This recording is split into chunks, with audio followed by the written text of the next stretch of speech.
everybody listening to the Fairweather Podcast. Your boy 2K Suave. I'm here with Mr. Alex Rodriguez, live at Yankee Stadium.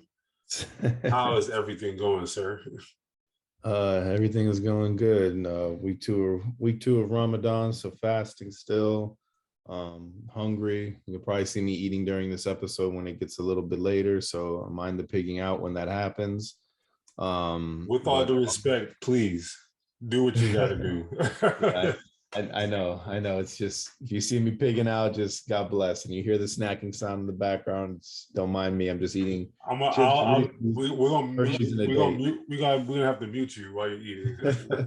I'll make sure I go on my long soliloquy when that happens. Yeah, but I'm good, man. Baseball's back, so I'm definitely a happy camper with that. But we're on episode 62.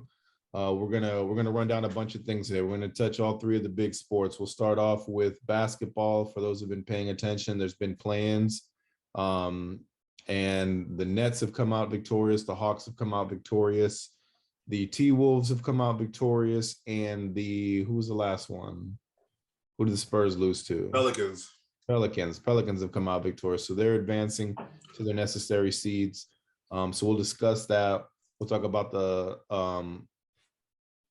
Clippers and Spurs play-in, and the Cleveland and it'll be Clippers and Pelicans playing. That's right. Clippers and Pelicans in Atlanta and Cleveland playing.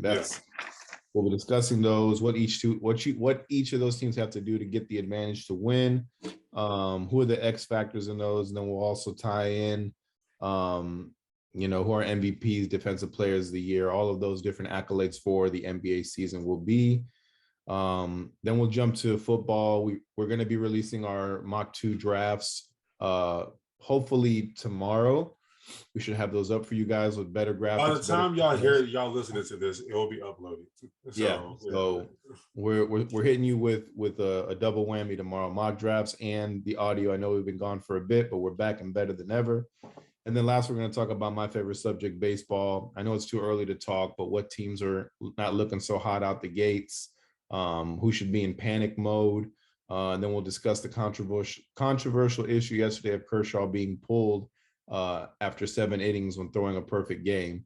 So we'll go over those highlights, and then for our fun segment, we're going to give the top 5 players in any sport category. I'm assuming, correct? Correct. That we love to root against. So that'll be our fun segment there. So let's go ahead and kick things off. Play-in tournaments happen. Brooklyn easily mopped up Cleveland. Clippers and T-Wolves was kind of a nail biter.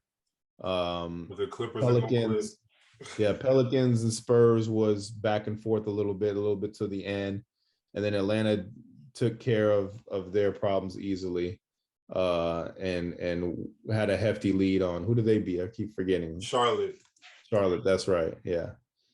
So it was very entertaining to watch those games if you watch them. I'm more of a baseball fan, so I was very tuned in with my team's games against Toronto. But I mean, this is all playing for the 8th seed now. So hats off to the Spurs, half off to Charlotte for doing their thing, but their season is done. So of these 4 teams, Clippers, Pelicans, Atlanta, Cleveland, what are the keys to victory to have for these teams coming up? All right, so what I was thinking, I'm gonna give you who I got winning those four, and then I want to break down the series already. That's about to happen over when the series starts this weekend.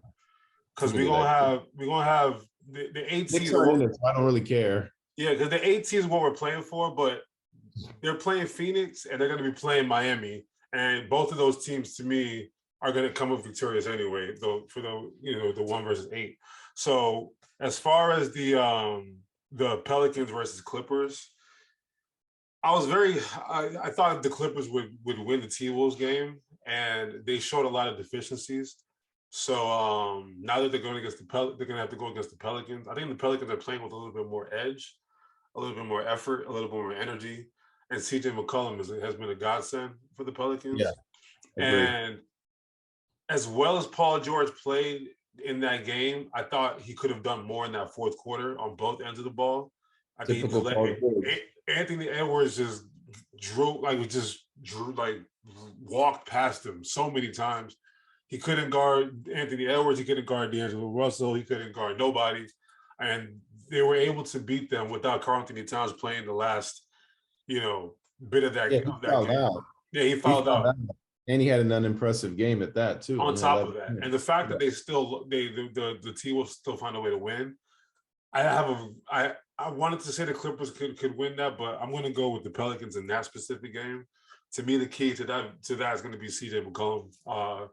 If he is what they say he is, then he's going to have to continue to just turn up the pressure on it. So to me, I got for that specific series, I have the Clippers. I mean the Pelicans winning to face off with Phoenix.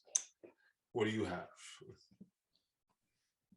I mean, looking at the Clippers from top to bottom, I mean, it should be like an easy win for them, in my opinion, because it should be. I mean, if you look at the T-Wolves, they're definitely the Pelicans, they have a lot of young stars. They have a lot of promise there, a lot of hungry guys. CJ McCollum definitely puts a up-tempo in that offense now that doesn't make it as boring anymore. He can score, he can dish it out. He creates space for him to take shots. But I don't dislike, it's like Kyrie Irving, I don't dislike Paul George, but it's just like I don't see a will to win sometimes with him. And I feel like you said yesterday, I got the highlights of the game and I feel like Paul George could have done a lot more. If you're dubbed this superstar, you should be able to do more. And Reggie Jackson should have done a lot more too. He was very inefficient. So Reggie's got to be clicking too. Like, be like October Reggie Jackson, baseball player. Yeah. But I don't know. I feel like it's an even matchup. I feel like the Pelicans, people sleep on them, but they came alive at the end at the right time. And I'm kind of leaning towards the Pelicans as well. I think I keep saying like a lot. I got to stop. I think the AD trade and seeing the Lakers crumble and them just kind of laughing at that, saying, hey, we beat these suckers 3 times in the regular season. And, this is your king. This is the guy you got rid of for all these guys. Well, it's paying off. Check it out. We might go out first round, but we still are going out swinging, and we're going to take down Paul George and the Clippers too. So, and I feel like the Clippers, the game's in LA. You think they can beat them in LA? Yeah. It's not the Clippers home. That's the Lakers home they play at. So I'm not worried about when the Clippers play at home. Plus, the Clippers bench isn't deep like it used to be. There's just a lot of question marks there on that bench. There's a lot of youth there, which is good, but there's not like serviceable veterans that are there on the bench. You got like the Terrence Manns or whatever that are on that team that you're like, who are these guys that come out and throw out a 40-point game and then the rest of the season score 3 points a game? So I'm going with the Pelicans on this. I feel like they made the right moves. David Griffin know what he's doing when he got all these guys. Everybody thought it was weird to get CJ McCollum, but it's paying off. So I'm sticking with I thought it was weird more for Portland to let him go. I thought so too, but I think it was a good move, but at the same time, I guarantee you, he was like, "I want to win, Dame. I'm sorry, I gotta go." And no, I don't think he wanted to leave. The two of them are really close. I think that was more Portland said, "We're trying to rebuild," and Dame doesn't get the picture. So we're gonna send you off to see if Dame is finally like, "All right, I'll leave then." But to me, that's what it was. That's what it more was to me. But who knows? I don't know the mindset of regardless of what it is, it was a weird trade for a team that's not really in contention to get someone like that, and then they become in contention. So you got to give them props for that move, right. And I think it paid off for them. So I'm happy with it, and I'm rooting for the Pelicans here. Would be great to see Zion suit up, but we're definitely not going to see that. They will not let that man suit up this year. No, you know what?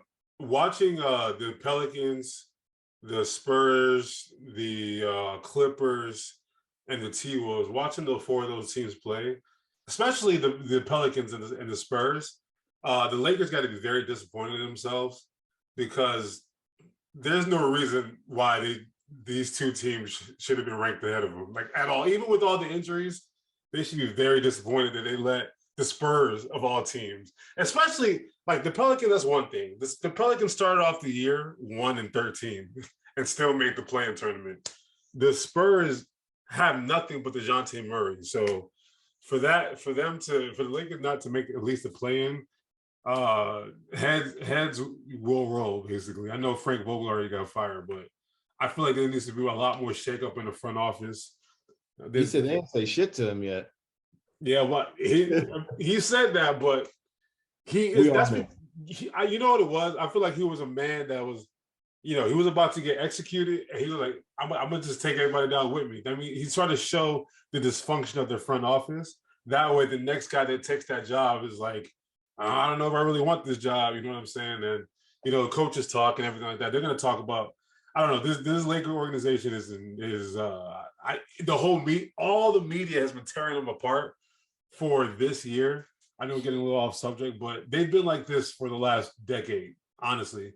Like I remember when Jeannie Buss's brother, when they were in control of the team, Jeannie Buss like forced them to like take control of the team.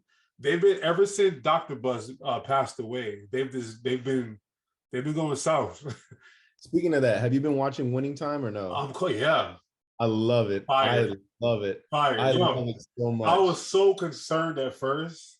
I am very impressed. Like John C. Reilly plays Buss. Yo, I was shocked. I was like, bro, he's doing a fantastic job. He looks just like him. He does. It's crazy. I think showing like a Jerry West that was like all in on this and then like backed out is a very good portrayal of him too. Yeah. He's old. He's like very nice and sweet, and I'm sure Jerry back then was very frustrated with only winning one championship and all that. Of course. No, he went 1-9. Like people get on LeBron for losing 6. The logo of the NBA was 1-9. The actual logo was 1-9. But yeah, it's a fantastic series. I think Magic Johnson, I love the portrayal of Magic Johnson. Me too, because we see him cookie cutter now too, and you get to see him a little bit rambunctious too. And I believe that's how he was. I mean, he's from Michigan. Oh, but he's still sweet and nice in the show too. Yeah, but he's just a little bit younger. He's a kid. Yeah. You gotta expect that. Nobody was like, oh yeah, correct. Let's do the healthcare commercials. I'm gonna do these Capital One commercials with freaking Samuel L. Jackson and Charles Barkley and Spike Lee. Nah, right. They ain't like that. They don't like that. But it's really cool. It's a great show, and if you haven't watched it, check it out. It's on HBO Max. Yeah. Let's go to the next one that's coming up, the Atlanta versus Cleveland game. What's your takeaways from that? How Atlanta did Charlotte, I think Atlanta gonna do Cleveland like that too. Think about it. This is a team that made it to the Eastern Conference Finals last year. True. It may be a fluke that they made it that far because Ben Simmons shot the bed and New York is going to be, Thibodeau is going to Thibodeau, but they made it to the Eastern Conference Finals last year. So talk about a team that has experience with a deep playoff run against this young-ass Cleveland team who hasn't had success since LeBron left. I think Trae Young might drop 45 on them. I think Garland's going to play really well too. To me, he's going to be big. He's going to have to be big for them to overcome Trae Young. But I think Trae Young plus the other guys, like what happened when they played against who they beat Charlotte. What's the Swiss guy's name? Black Swiss guy, the only Black Swiss guy that we know of. Oh, Capella. He played well. They're from top to bottom. I think they had like 5 or 6 double-digit scores. To me, it's gonna look a lot like the same. I got Atlanta advancing to go take on the Miami Heat. Yeah, I got Atlanta too. Only because their experience in Cleveland isn't. It's good to see Cleveland back. You want to see growth in franchise. You don't want to see teams that are just stuck in purgatory hell for the long time, and that's kind of what we were expecting to happen to Cleveland when LeBron James left and everybody basically left and all the investors pulled out of Cleveland. and decided to go elsewhere. But hats off to them. They've been drafting very well. I don't get why. For you. Huh? I have a question for you. What's that? They did all of this without Colin Sexton, right? I was going to say, I was just about to talk about him. What should they do? I mean, they've been. They don't need him. They can get pieces for him.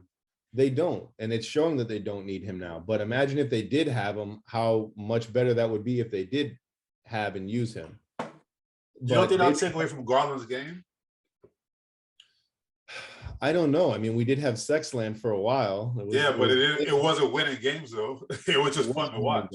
It wasn't winning games. You're right. So I think Cleveland gets it, and that's a name that should be floated around. That's a name the Lakers should kind of pay attention to and be like, that guy's young, he can score. They got nothing to give up. No, I know, but I'm just saying this is a name for teams to pay attention to, and the Lakers, if they can make the offseason trades and necessary transactions they need to do to get rid of Russell Westbrook, they may be able to, but I'm not counting on that shit. I'm just saying that. Yo, Charlotte and Indiana are interested in him, which is bizarre to me. Yeah, and it sucks because like we keep going back to the Lakers when we shouldn't even be. Like I know. But isn't it crazy? Think about it. Isn't it crazy? Like it's April 14th, and we're not talking about the Lakers in the playoffs. Like LeBron James, AD, Carmelo Anthony, Russell Westbrook, we're talking about them like how terrible this season ended up being. Like that to me is unheard. It's crazy to me. It failed, and we don't know where to point the finger at. It could be the GM, it could be the players, it could be coaching, it could be a numerous amount of things, or it could be all of it. Everybody. It sucks. You don't want to see that. But back to Colin Sexton, because I was just about to say they haven't used him at all, and he's a name that they've talked about not re-signing and moving on from, and it's showing now that we don't need you, and hopefully that doesn't bite them in the ass. But however, they can develop that into picks or whatever, or another bench scorer or playmaker for the team. But Cleveland has a bright future ahead of them. I like what they're doing. I think they got to let go of Kevin Love too, because I feel like Kevin Love is serviceable, not from the bench. Like I feel like he's a lot better than what he's portrayed there. Like the guy can still put up 20 and 10 in my books. I don't care what anybody says. But he's on the last year of his deal. Yeah, they were talking about this last year. I remember they were trying to move him and nobody wanted it. Okay. He's not gonna be on the team next year. Yeah, he's qualifying offers for $9 million next year, which is not terrible, but as a base salary, but he's gone. Yeah, they'll move on from him, and it's unfortunate because you're seeing success, and even with that, you'd want to be there, but he's hurt, right? That's why he's not playing. Who's Sexton? Yeah, he tore his ACL. Yeah. So that's why he's not playing, but they have success without him. So that's a player they don't need. Maybe they bet on him and say, hey, if we're gonna sign you, it's for something cheap. Take it or leave it. He's not signing for cheap. I know he's not, but he has no resume to back it up at the same time. So, but we'll see what happens. It was a meniscus tear. That's what it was. Yeah, but Cleveland's got a bright future. I really like Evan Mobley. I like the signing of the kid from Chicago, the power forward. I always felt like he was overlooked. Markkanen? Yeah. Yeah, he's really good. He could be so much better, but I feel like he just doesn't put all that effort. Like I feel like he could put 20 and 10 up every night, but he just doesn't. Markkanen. No. He's super talented. He's just you gotta be pushed the right way. That's all. He's soft though, but I like Evan Mobley. I like Garland. I think they're gonna do their thing. But that Hawks team, what they did to the Knicks last year, what they did to the Sixers last year, like for real. They have. Trust me, we both had to see it. We both had to see it. Trae Young is just born different. Like he's become the new villain of the NBA, and he's fine with it. He's okay with pissing everybody off. He really is. He's a villain to y'all. That's what he is. No, he's a villain to y'all. He is Reggie Miller, but I mean, he look at his mantra when he goes into other arenas. He's like, "This is me," and all that shit. Yeah, it's annoying, but he plays the game, and they got the right team around. DeAndre Hunter's really talented. That's another one. I like. Capella Herter's good. Wasn't John Collins didn't even play the last game? He's yeah. I mean, solid. and the bench knows what to do, and they can move guys around in the starting lineup and have guys come off the bench, and they're okay with it. So I got thoughts. What's his name? Is Jared Allen going to be playing? He's going to try. They said. If Jared Allen plays, that changes a lot for me, actually. Yeah. If Jared Allen's able to play, I got that game being a lot closer. They say it's 50-50 right now.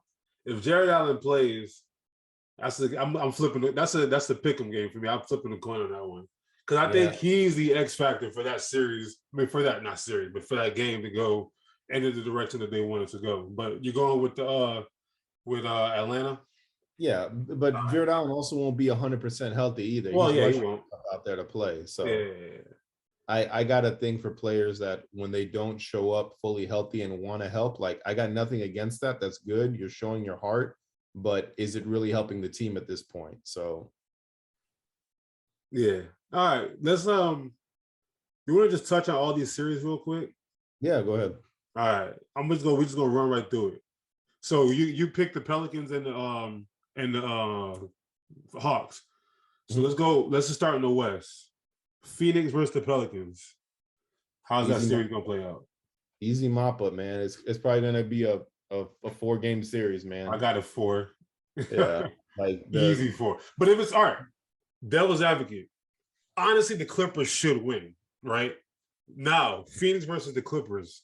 How's that series looking? 5-game series. 5? I don't think so. That's not easy mop up duty.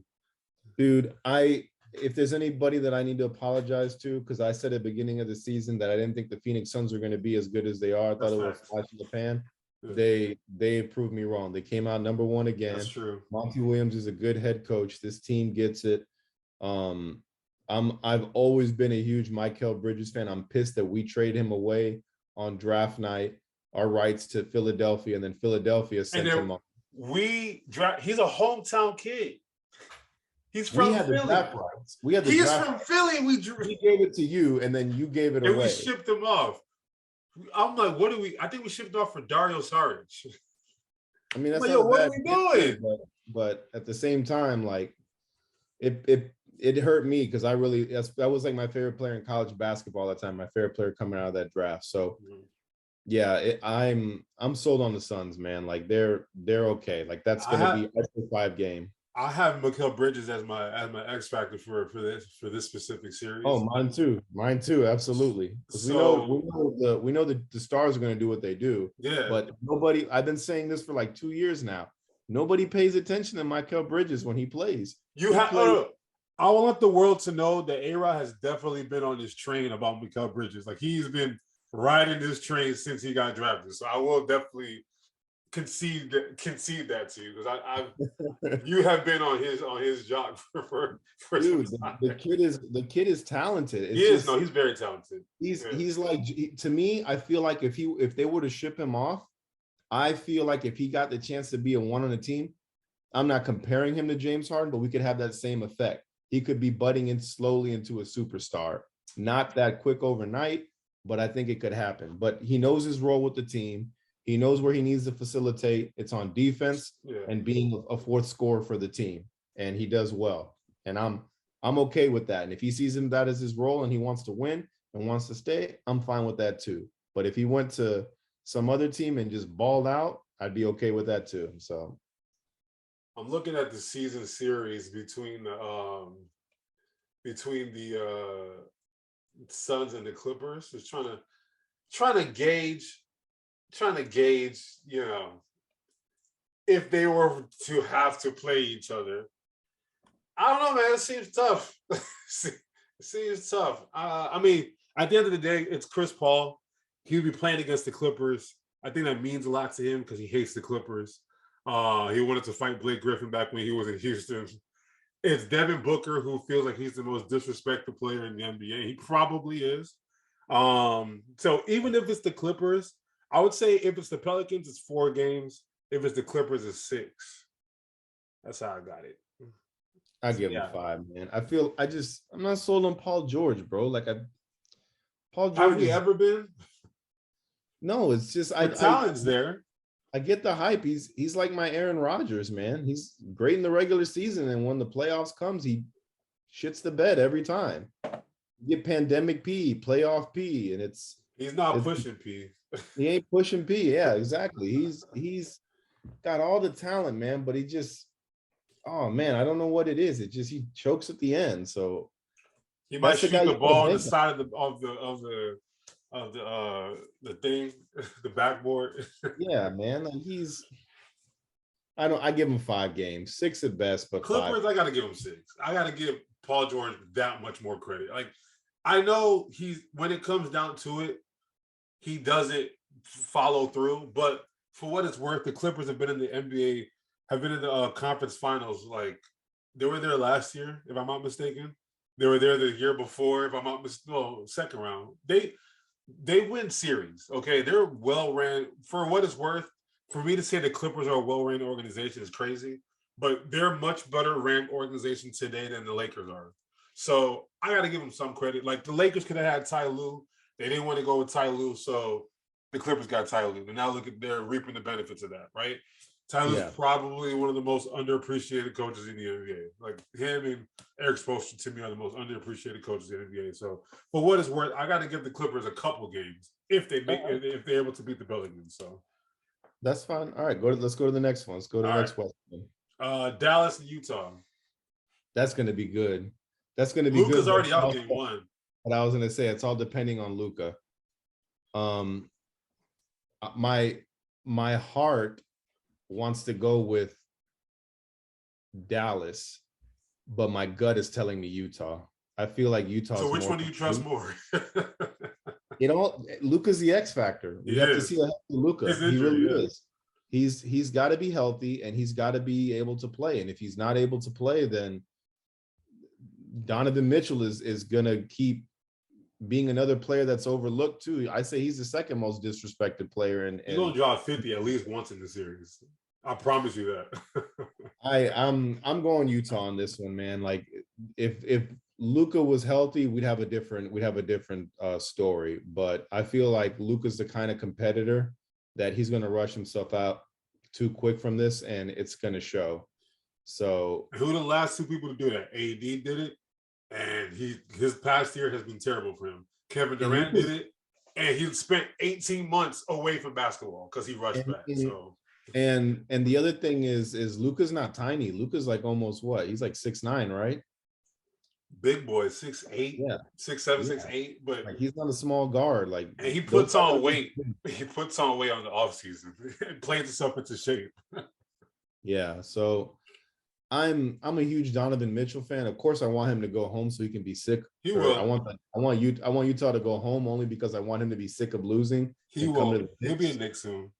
I hope so. But I mean, I got Utah advancing. I like their bench. I know they've been like playing poor lately, but Quinn Snyder's got these guys right for the playoffs. You know, they lose unfortunate games. They don't lose games because like they get blown out. They lose 50-point games from Jamal Murray and back-to-back scoring from Murray and Mitchell, and they just lose unfortunately. I feel like this is where they get to advance here and they get to, you know, not shock the world, but take a hold of you know, the NBA and be like, look, we are a real deal. You know, we have the players to do things with, so respect us. I got Utah winning the series. Utah in 6.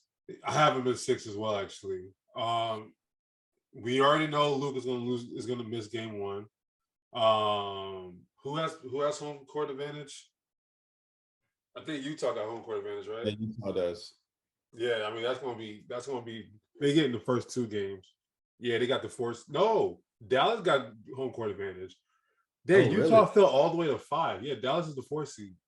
Oh, damn. That helps, but Luka Doncic is the Dallas Mavericks.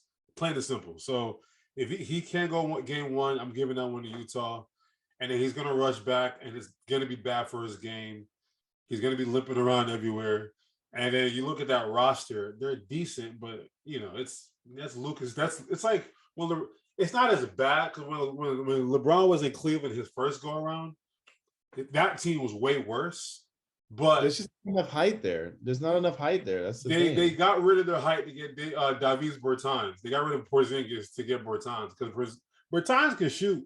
I mean, honestly, the only way Dallas can win this series is if Spencer Dinwiddie and Jalen Brunson just go stupid. Like they got to go crazy in game one, and then that's paying off actually now. That's actually paying off. That's Spencer Dinwiddie. That's why I have it at 6 because to me that Spencer Dinwiddie trade was actually wow. Now that we go back and look, so I'm still going to go with Utah because to me, Donovan Mitchell to me.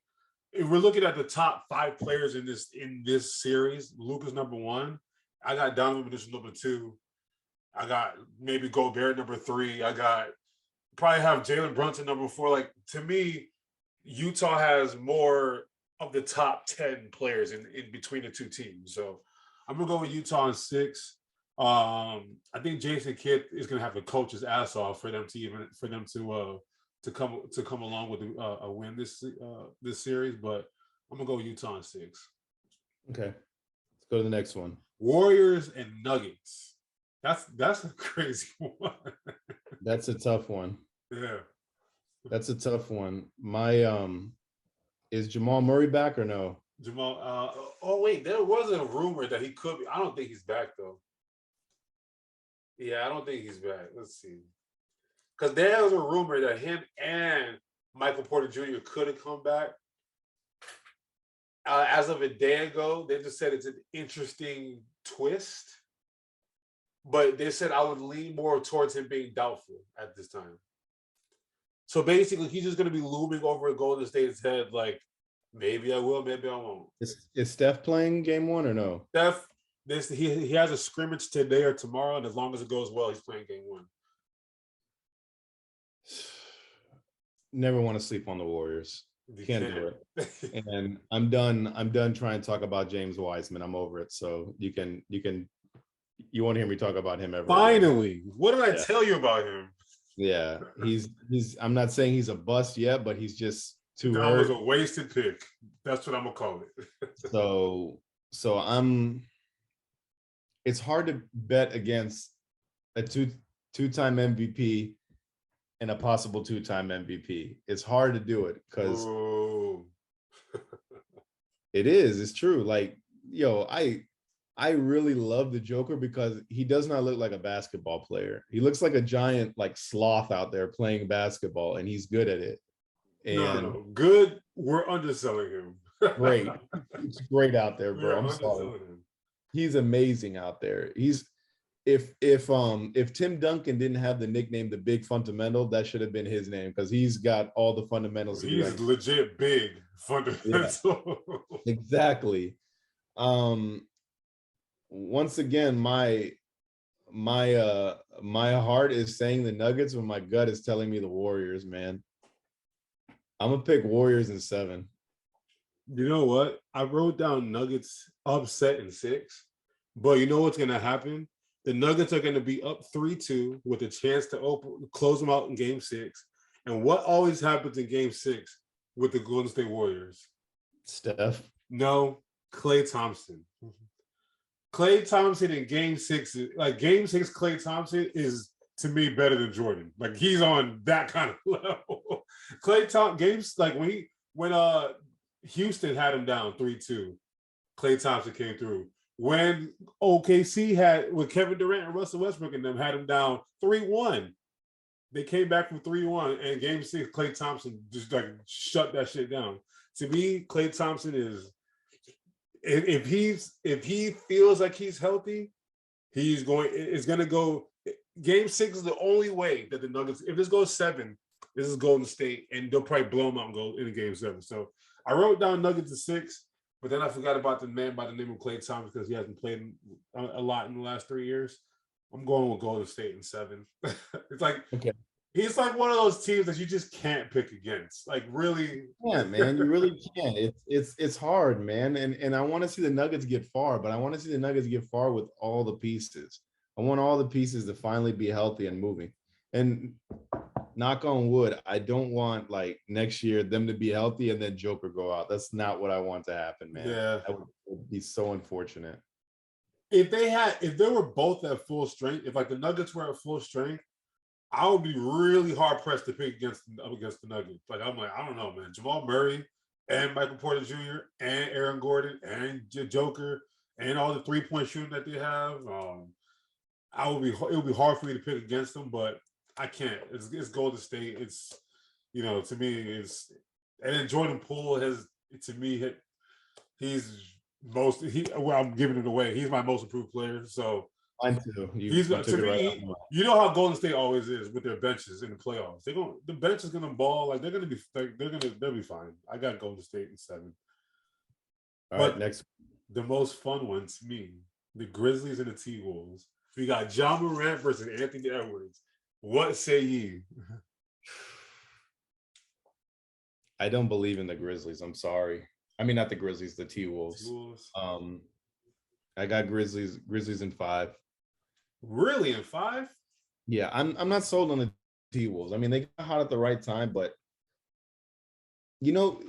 I have to give somebody his flowers. And we said this at the beginning of the season when we started talking basketball. I was like, why did the T-Wolves get Pat Bev? I know. Point. I know. And we said it. We were like, yo, that's all they needed was a scrappy veteran on their team. They need a vet. Every young team needs a vet. I mean, you would have thought the T-Wolves won the chip last week, man. You would have thought that. I was sending you memes of Kobe Bryant up there when he won the championship. Pat Bev. What did I tell you? I'm happy for Pat Bev. I'm happy for Pat Bev. Too. I've never said that in my life that I'm happy for Pat Bev. I was genuinely, so our segment at the end of the show is going to be top 5 players we like to root against. I used to love to root against Pat Bev, but on the other day when they beat the Clippers, I loved every second of that.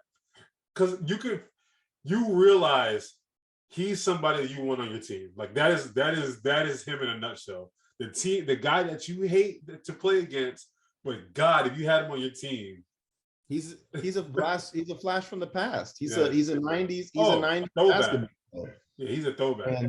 And you need that, and I think that's what they need, because I feel like the T-Wolves are too soft without him, because I feel like there's just a bunch of pretty boys out there playing basketball. Jimmy Butler called him out a long time ago. Oh yeah, exactly.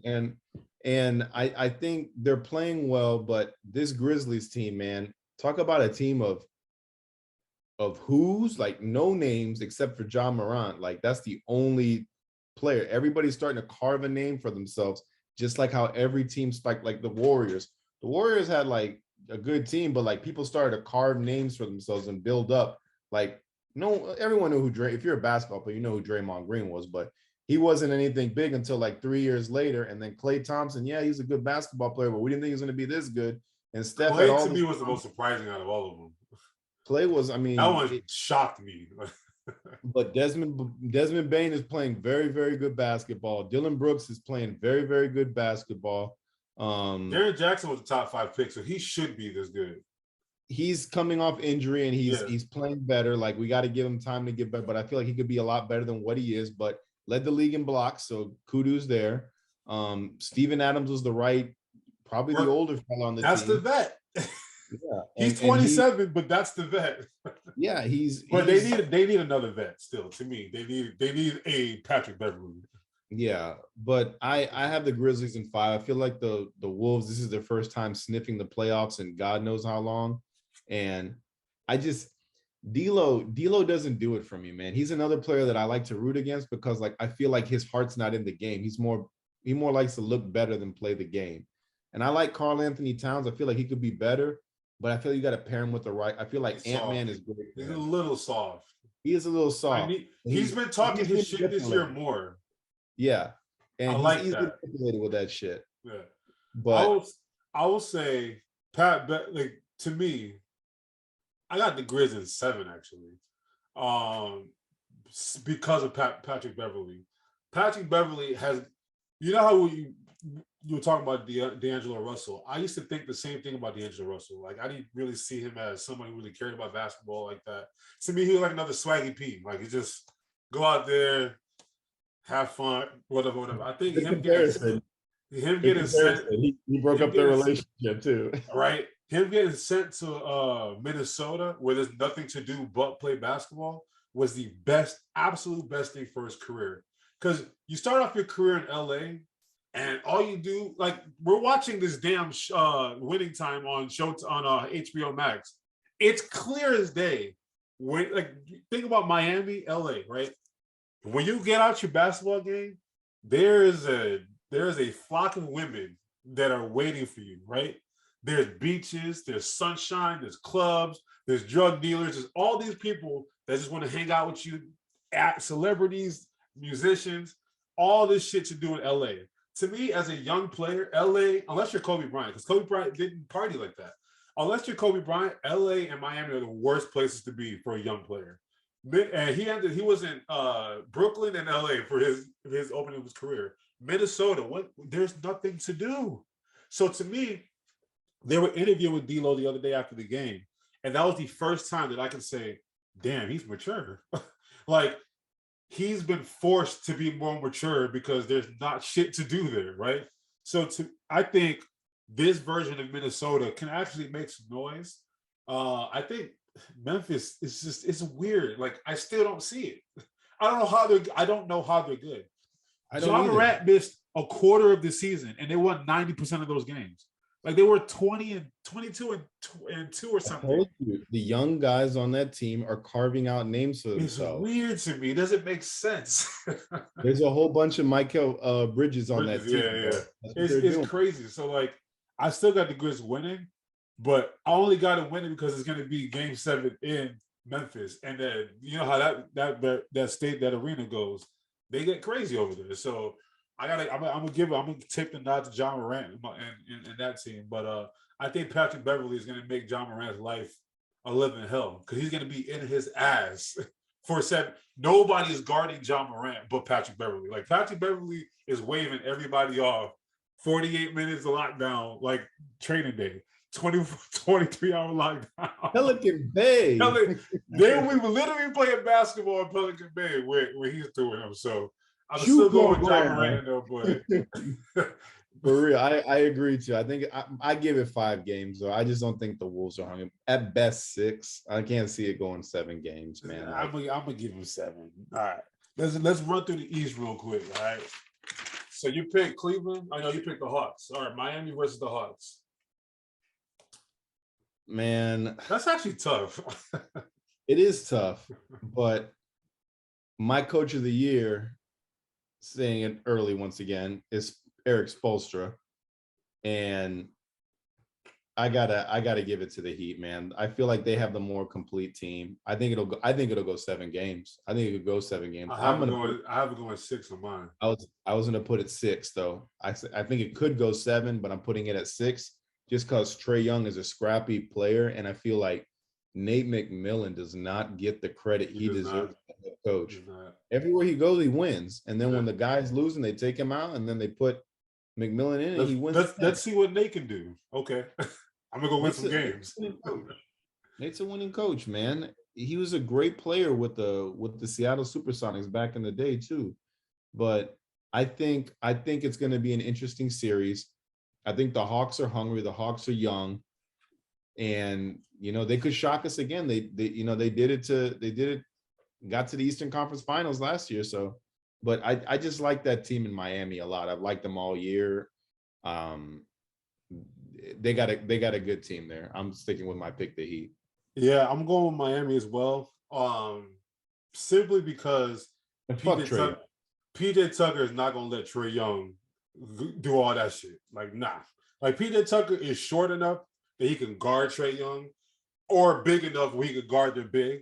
I think I'll put PJ Tucker on Trae. Like, yo, just make sure he shuts his damn mouth, and then we'll take care of everything else. Because we got Bam Adebayo, who's a defensive player of the year candidate. You got Jimmy Butler, who's a two-way player.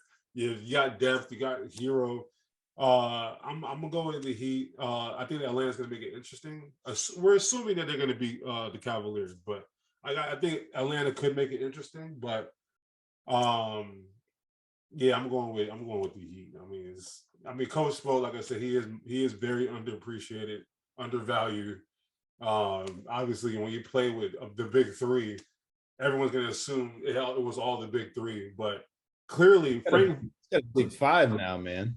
No, I'm just saying, like back in the day, like when they had LeBron and them. I know. But clearly, Frank Vogel just showed how hard it is to have superstars on your team. It's hard to coach superstars. Like Brooklyn got rid of the last guy, brought in Steve Nash, and Steve Nash might be on the hot seat. You know what I mean? Like it's hard to coach superstars. Like James Harden, Kyrie Irving, and Kevin Durant could not win a championship together. And James Harden won it out. Like it's hard to coach three egos. So, and they're coaching Jimmy Butler's crazy stuff. I mean, Jimmy Butler almost beat his ass. I mean, Udonis Haslem was not going to have that, but they almost beat each other's ass a couple weeks ago. Yeah, like, it's hard. Talking about the Disney reservations. It's hard. Like whatever they were trying to go to what's the Carbones or something. I don't know. But it's hard, bro. It's hard. But I'm gonna give it to Miami. Like they're a well-ran organization. So yeah, I'm gonna give it to Miami for that one. All right. Next one. A crazy one. I don't know where's Townie Sports at. Brooklyn and Boston. I don't know, bro. I'm gonna hear what you got to say. You know me with the Celtics. I absolutely despise them, but they're playing. But you despise the Brooklyn too. I despise Brooklyn too. These are two organizations I can't stand. Let's be honest. Brooklyn is only KD and Kyrie. Everybody else is just jazz music. What about Ben Simmons? If he plays. I think he's scared to play. I think he's scared. Legitimately, I think he's scared to play. He hurt his back, quote unquote, in the summer of last year. It's a back injury, not in torn meniscus. Yeah, I think he's scared to play too. That's another one. If they rush him out there, it could hurt the team. They've never played with him before. No, it would be a bad time for him to show up. You know, you didn't play anything in the regular season. You teased us with a bunch of shit, and you didn't.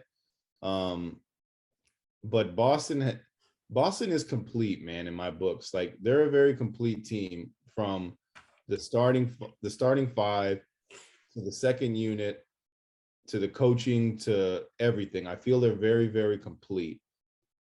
This one is tough though, because the X factor for me is Kevin Durant.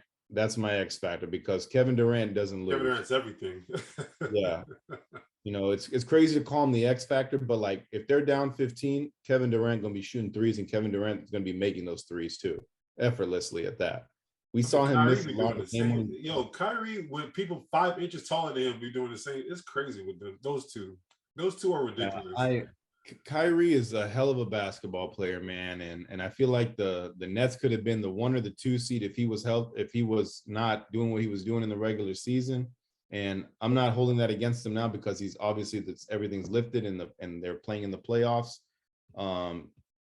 This is to a game 7, regardless. This is to a game 7.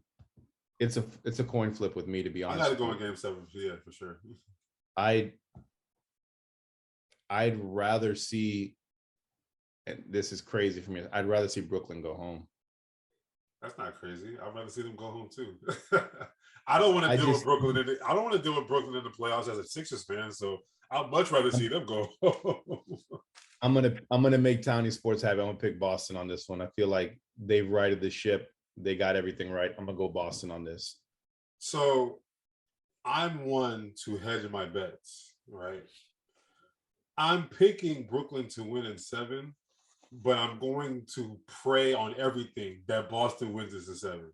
I'm also very superstitious, and me picking Brooklyn means Boston will win. That's just how I feel sometimes. So, because that's what I'm hoping for.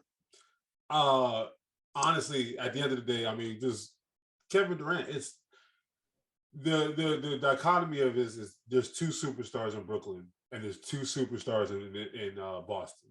So then you look at the other guys, right?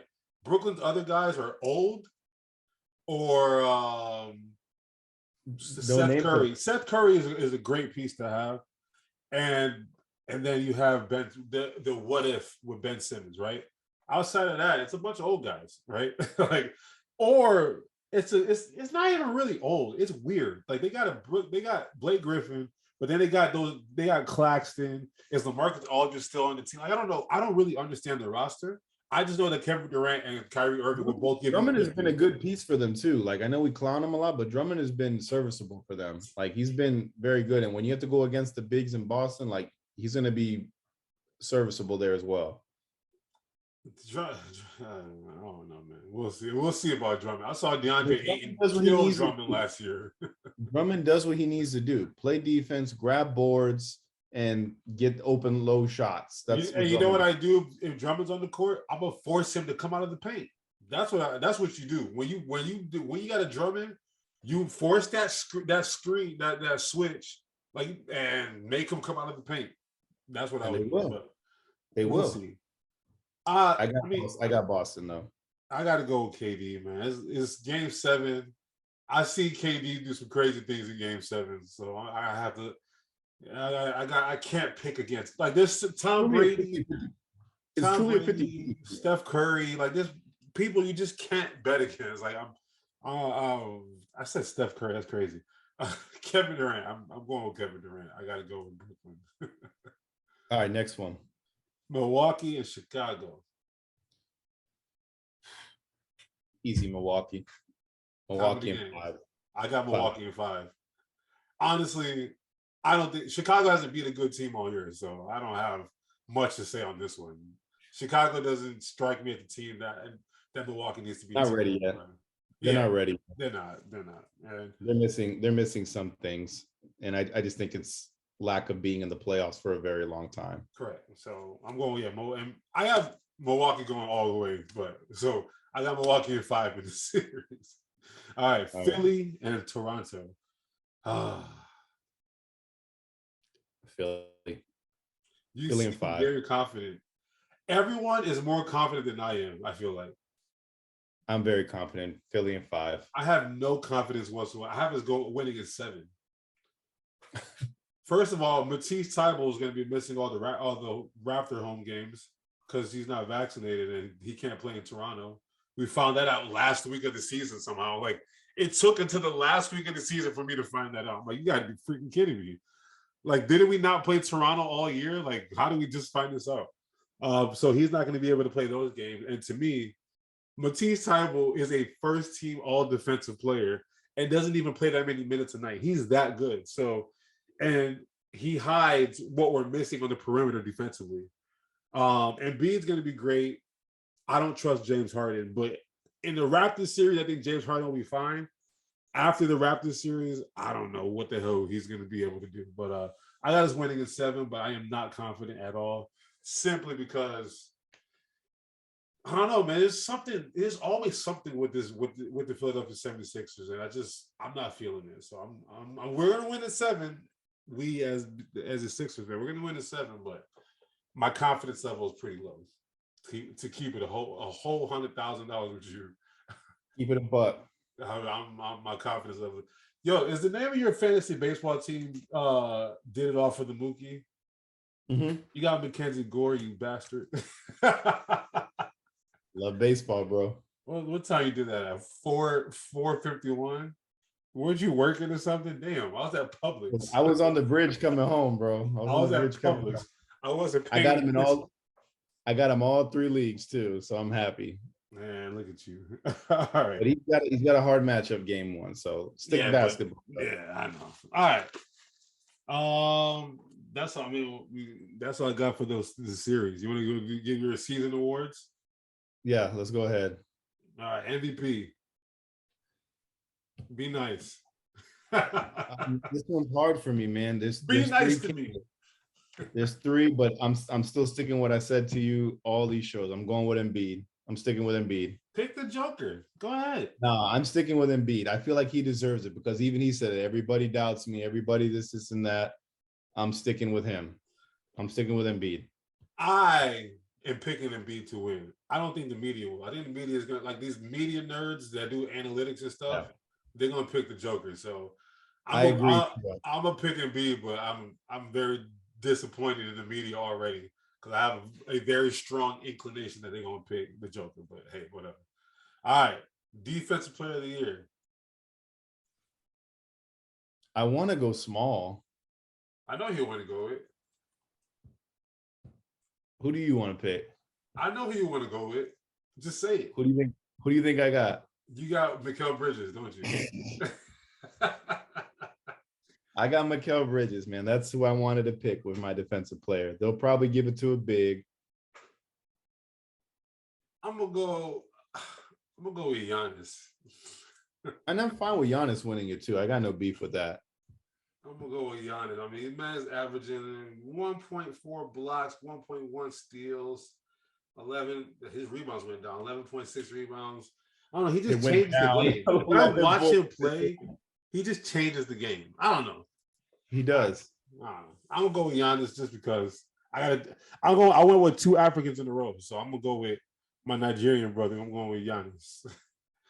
Most improved. I think we kind of both gave this away, right? We both said the same thing. Jordan Poole. All right, rookie of the year. This one is tough. There's three. By the way, I read a report the other day. They said that this rookie class may go down as one of the better. Like, we're gonna look back at this rookie class like, damn, like not like 03 or 96, but close to that. We're gonna look back in a few years like, damn, that was a really good rookie class.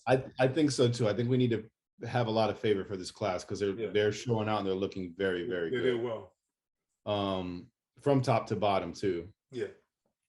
I if it were me, I'm picking Cade Cunningham to be it because he was very complete in the stat lines across the board. However, he didn't make the playoffs and he had one of the worst teams in the NBA. So they'll probably give it to Evan Mobley. That's going to be the pick for rookie of the year. Cade Cunningham came on really strong late, like really, really strong late. But I mean, it's like Evan Mobley, Scotty Barnes. I got to go with Evan Mobley. Even though Scotty Barnes, I mean, he's not the leader of that team, but they do have a higher seed. They're the fifth seed. I'm going to give it to Scotty Barnes, actually. Let me give it to Scotty Barnes. Okay. But he averaged about the same amount of stats as Evan Mobley. He got his team, quote unquote, his team to the fifth seed in a much tougher Eastern Conference this year. So I got to give him credit. I'm gonna let Scotty Barnes get this one. All right. Coach of the year, you said Spo. Taylor Jenkins, Memphis Grizzlies. That was my second. What he did this year without John Morant and with John Morant with that young Euclid to get him to the 2 seed in the West, I got to give him his flowers. So give me Coach of the Year. That was my second one, so I'm not mad at it at all. I just think Spoelstra every year is just disrespected and then gets the 1 seed with like a stacked East. So, the last award is Executive of the Year. That's why I picked Pat Riley. Pat Riley for sure. I think Pat Riley has more to do with that team's success than Spo. Not because he coaches or anything, but that's an amazing roster that they put together. An amazing roster. Oladipo just came back. He just dropped 40 the other night. Like, Oladipo might be the X factor of the whole playoff. Clown. We say Kyle Lowry's fat and not a good basketball player. Kyle Lowry's a good basketball player, and PJ Tucker is the defense you need. Bro, that's why as much as I want to give credit to Spo, and he did a fantastic job, I think Pat Riley needs to. I mean, we're watching him in this Lakers documentary or whatever, and I'm like, damn, this guy became a guru. Like, he became a mob boss, right? So I'm gonna give it to Pat. Pat Riley, to me, he dominated this year. So all right, we're done with the NBA. Let's jump into some NFL talk. All right, so 2.0 drafts are gonna come out. Our drafts are kind of looking very similar a little bit now. I've omitted some quarterbacks from my thing. I know I had Matt Corral going kind of high, and I took him off of there now. Just so I could ruffle some feathers and people and get them to talk. I screwed up on that first one, by the way, guys. I left Sauce. Somehow, I initially had Sauce Gardner in my first mock draft, and then I was doing some mixing around, and somehow he got left off my list. That was a huge omission, but he is right back where he needs to be. I promise you that. Yeah, our first 6 are identical. We have the same 6 going right there, and then everything changes after that. So you have Garrett Wilson as the first wide receiver off the board. I do. I think he's the best. I think he might be the best wide receiver in this class. I got Drake London going first off the board to the Jets, and then Garrett going right after that to Washington.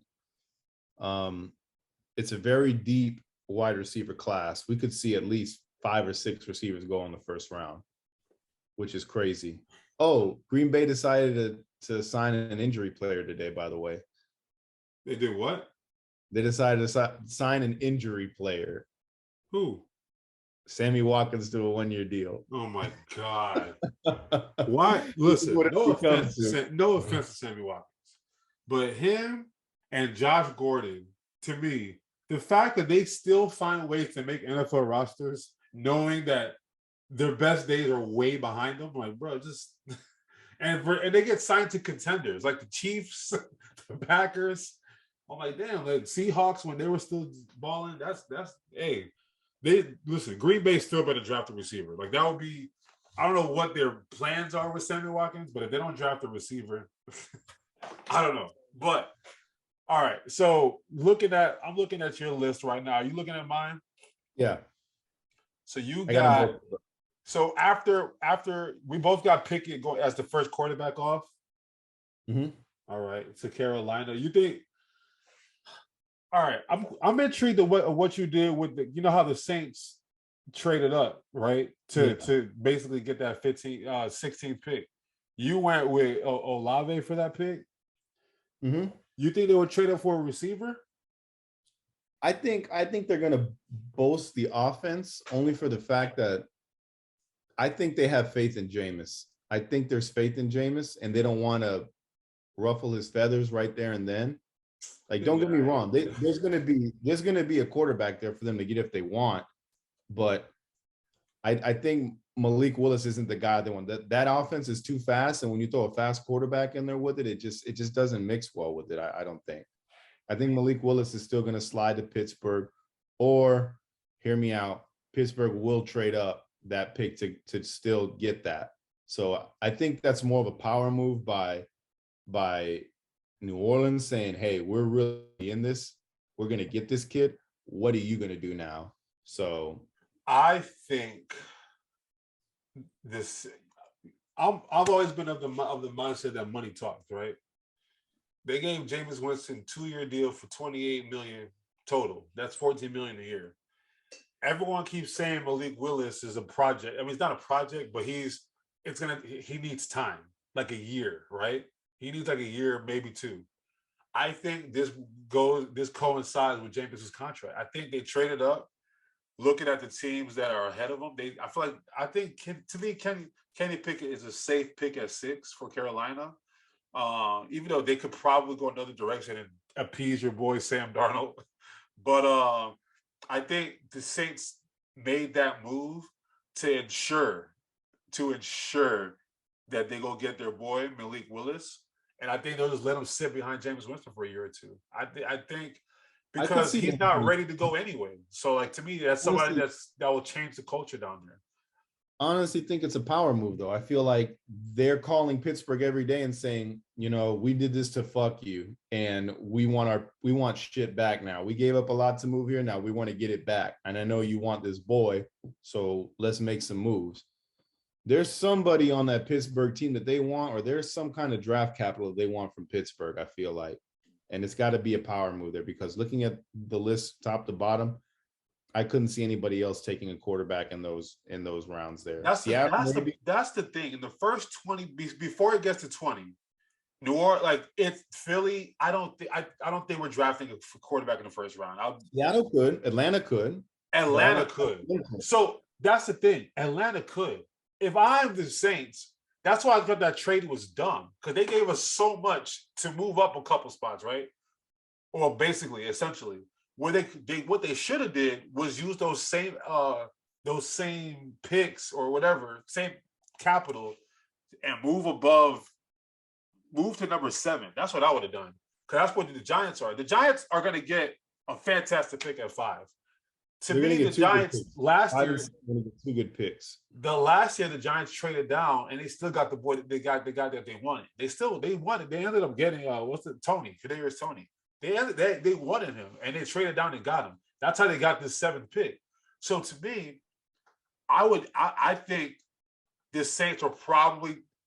I think the Saints are going to try to position themselves to go trade with New York and make sure Atlanta doesn't get Malik Willis. Because to me, I know we both don't have Malik Willis going to Atlanta. I have Garrett Wilson. You have Jermaine Johnson. By the way, Jermaine Johnson, I keep hearing so much great things about him. Like they say he might end up when 10 years when we look at the draft, we might say Jermaine Johnson is the best pass rusher in this draft class. So to me, Jermaine Johnson for Atlanta will be fantastic. I think Garrett Wilson. I think Kyle Pitts is all they have. And Mariota or whoever the quarterback is going to need somebody else to throw the ball to, not named Kyle Pitts. So they still got no defense either. That's the thing. Yeah, but Atlanta's a team that needs everything. So to me, you're playing possum. You're playing the best possum. Remember last year with the Bengals, they needed everything, but they went with Jamar Chase and they went into the Super Bowl. Like to me, Kyle Pitts is generationally talented tight end, right? You might as well get you to me the best receiver in the class. Get you the best tight end last year, the best receiver this year, and let everything else kind of play out. So that means if I'm New Orleans, I make sure that Atlanta doesn't look at Malik Willis and like, you know what, let's draft Malik Willis. So I would just trade with the Giants to get above them. That's what I would do if I was the Saints, which is probably still in play because now they have 2 picks in the teams. So look, I'm gonna come up to you at 7. I'm gonna give you pick, what is it, 16 and 8 and 19, and maybe a future second or something to come get that pick. So that's probably what I would do if I was New Orleans. If we think they're gonna go quarterback, but if we go with your, if they make that move, then we know they're definitely going quarterback. Yeah, but if we're going with yours, so yeah, they do need. I mean, they could definitely use a receiver. Yeah, I mean, it's Kamara. We don't know what's left of Michael Thomas. Hopefully he's healthy. Everybody else is just a Y or a dot on the board. So yeah, you get a big name, you get a big receiver there, and if you compare it with Thomas, or if Thomas doesn't even want to be there, then I just see you get offense and you get things to help Jameis be better. Because we saw the first 3 or 4 games Jameis was there, he wasn't doing bad. He was very efficient. He played well. That's unfortunate what happened. Yeah. But you get him some protection because they can't keep all those O-line guys. Some are already left. So you get, I think I have him getting Olave first, and then you come back and you get one of these O-line. I have him getting Tyler Smith from Tulsa. And I just feel like that's, at this point, I'm comfortable with those 2 picks right now. Yeah, and I can see where you're coming from. I just feel like, but there's 2 sneaky ones there too. Seattle could easily say, no one thinks we're going to do it. They're playing possum too. They could go and get a quarterback. So you got Seattle picking the Nigerian dude. Ikwandu, and I got him picking the same guy, right? So we both got him going with an offensive lineman, which I think they should do. They keep saying that they're in love with what's his name, the court Drew Lock. I don't see it. I don't believe them at all. Everybody's in love because he knows Young Jeezy songs. Does he know Jeezy's song? What song was it? Put On For My City, right? Yeah. Yo, he was rapping his ass off on his side. I was like, damn, boy, I see you, cuz. But yeah, I mean, honestly, they could definitely draft a quarterback. Let's keep it real. But they can also wait to the second round and get Desmond Ridder. I heard Desmond Ridder visit them today, and they might like him. If they like him, go get him. That's in the second round, though. You might not need to draft a quarterback in the first round. And Baker Mayfield may become available, and I know Baker Mayfield's been talking about that's a team that he would love to go to as well. So there's a few teams that could shock us though. Like those guys might even be there. You know, Tennessee could pull the trigger and say we're going to get a quarterback. Detroit with the last pick could say we might get a quarterback. I look at a couple mock drafts and I see people getting quarterbacks to the last one, and I see Tennessee is another hot commodity to get a quarterback right now too. Really? Mm-hmm. That's good. I mean, they could go. To me, they need to go. They can go O-line. They can go receiver. You got to pick in Limbaum. No, you got to pick in Tennessee Limbaum. No, I have him getting Tyler Limbaum. Oh, man, I don't think Linderbaum's going to fall that far. I think he's the best offensive besides Evan Neal. He might be the best offensive lineman in this draft. This is just 2.0, man. Like I know. All right, what do you think? All right, I know I think the consensus number one is that Jacksonville goes Aiden Hutchinson, right? Is that pretty consensus right now? I wanna feel that Detroit's gonna get him, but I think right now Jacksonville is just too high on him right now. I feel like Trayvon Walker could leapfrog him in the next coming days, though, because I keep hearing a lot of good things about him. Just like I keep hearing about Jermaine Johnson, like Jermaine Johnson, Sauce Gardner, and Kayvon Walker have definitely shot up the draft boards. I've seen Sauce go 2 in a lot of mocks. I think Mel Kiper got him going 2. I know a few people. Mel Kiper's always wrong. Mel Kiper's, I'm just saying, like, that's why my question was, what do you think Detroit is most needs, right? Like, I know, because I know you love Dan Campbell and everything, and to me, they're building something good down there. I don't love Dan Campbell. I just like his. You love Dan. I love Campbell. his ego that he brings. Yo, Dan Campbell. What's your boy, the quarterback, Sam Darnold? I don't like Sam Darnold. I'm gonna build an all-star team of A-Rod picks. I'm pissed of how the Jets did Sam Darnold, and I like what Dan Campbell brings to the Lions. No, I think Detroit has to go defense. They have to get a defensive end. If you look back, Detroit has always had a very strong defensive line, and they always draft a big name. Like they got in Dominic Sue. That was a big guy they had. They had Ziggy Ansah, right? Ziggy Ansah. They had the kid from Clemson who was really good too, and then he just like blew up. But they always go defense, and they just can't pan it together. I feel like one of those guys are going to be, steadfast to that defense. I feel like Aiden Hutchinson would just want to go there, but he has no say in this. So the Detroit Lions were ranked 32nd in defense last year. They got to go defense. So basically, in my opinion, you got to take the best defensive player available. But all right, are we sure that Jacksonville's taking Aiden Hutchinson? Like that's the thing. Like, are they not going to go? You don't think they'll shock us and go Evan Neal or go?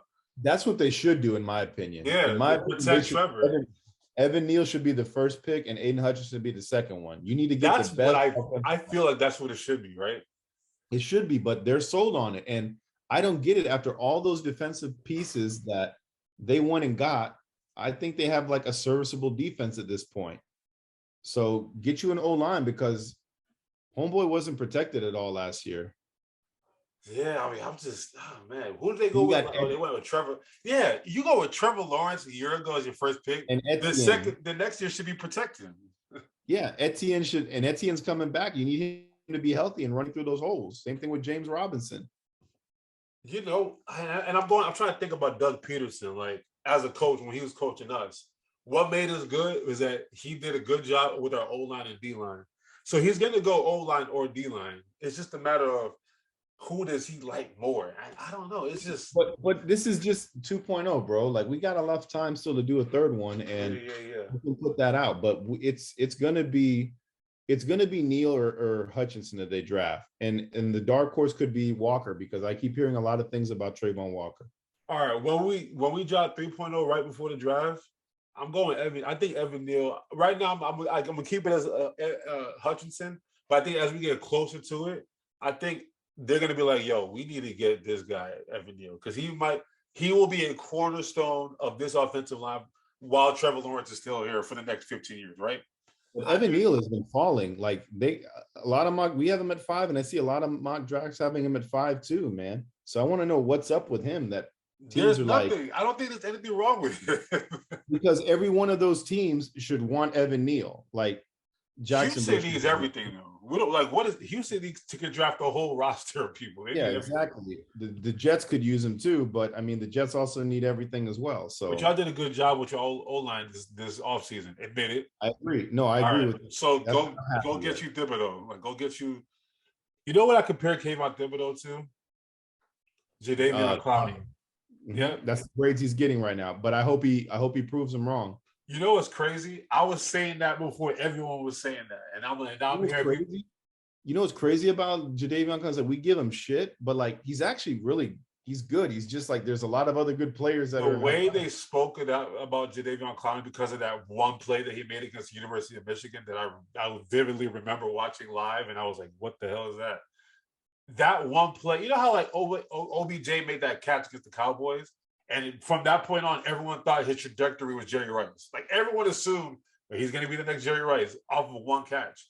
That one blow up in the backfield, everyone thought Jadeveon Clowney was going to be the next Lawrence Taylor. So I think he's a very good player, but there's a reason why he's, what is this, fourth team, fifth team already? Like, for as good as he is, that's somebody you don't ever want to let out of your locker room, right? And he's already on his fourth to fifth team. So to me, Kayvon Thibodeau is somebody who's going to be really good, but not top 5 pick worthy. So I don't know. That's just, I'm a little concerned about his motor. I'm breaking fast right now. Don't jinx me. Hey, everybody, my boy is eating live on stage. But yeah, I think he's going to be good for y'all. But first of all, he's going to get drafted by the Jets, and I don't ever trust your front office anyway. They're going to screw him over. They're going to screw him over. He'll end up in Seattle, and he'll win a Super Bowl there. Yeah, he will. That's what we give up on players too much. We get the fans hype, and they give up on them. All right. One thing I wanted to do is both of us you had 3 picks, now you have 2. So we both have 2 picks. You have the same picks for me, and I have the same picks that I picked too. And I'm happy with both of those picks. I want offense and I want defense. So we don't have to go into mine. Okay. Yours though are a little bit intriguing. For everybody listening, we both have the Jets getting at 4 Kayvon Thibodeau and at 10 Drake London. So at 15 and 18, what do you see your team doing? So looking at yours, I'm looking at A-Rod's list right now. He's got us going Jordan Davis with the 15th pick, and then who you got? Tyler Smith. No. Trent McDuffie. All right. So we let Steven Nelson walk. He signed with Houston today. He was our second best corner last year, probably, or behind Darius Slay. I was hoping that we would hold on to him and wait until if we still had all 3 of our first round picks, I feel like my life would be so much easier because we would be able to address corner, pass rusher, and pass catcher, right? I like Jordan Davis at 15. That's how you have it.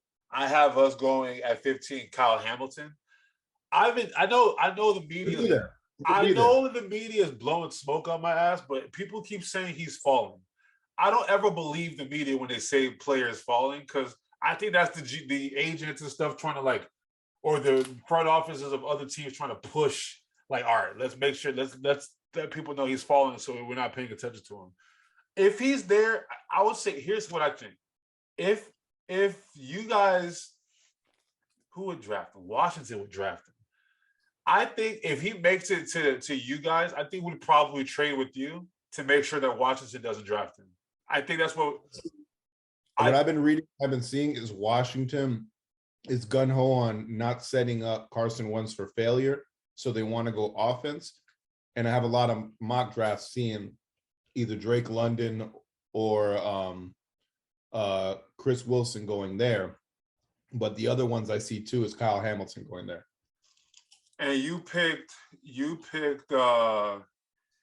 Garrett Wilson. You picked Garrett Wilson going there. And I think that would be I don't know. Terry McLaurin is looking at all these contracts and he's gonna be like, yo, either I get paid or I leave, right? So with us, I want Kyle Hamilton, but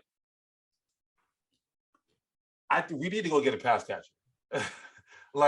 Devontae Smith is not enough, and we don't have anything else outside of him. We have a good tight end, and Dallas Goedert. I think we need to go get Olave, and we can't screw it up this year. If Garrett Wilson somehow is there at 15, we get Garrett. We need to. I don't want Drake London though. We need somebody who's going to change life. Drake London to me won't change life for Jalen Hurts because he doesn't fit Jalen Hurts. We need a speedy guy who can just be like a 5-tool kind of player. So I would go with Olave, but I would not be mad with Jordan Davis. Jordan Davis to me shouldn't fall to us though. I think he's too talented to fall to us. If he's there, It'll be good to have. And it fits Philadelphia's mold, having a great D line and a great O line. So I wouldn't be mad at that. Then at 19 or at 18, well, I have him going. I have Olave going 18. I have Hamilton going 15. You have Jordan Davis, and then you have McDuffie. Again, we need a corner. That is obvious that we need a corner.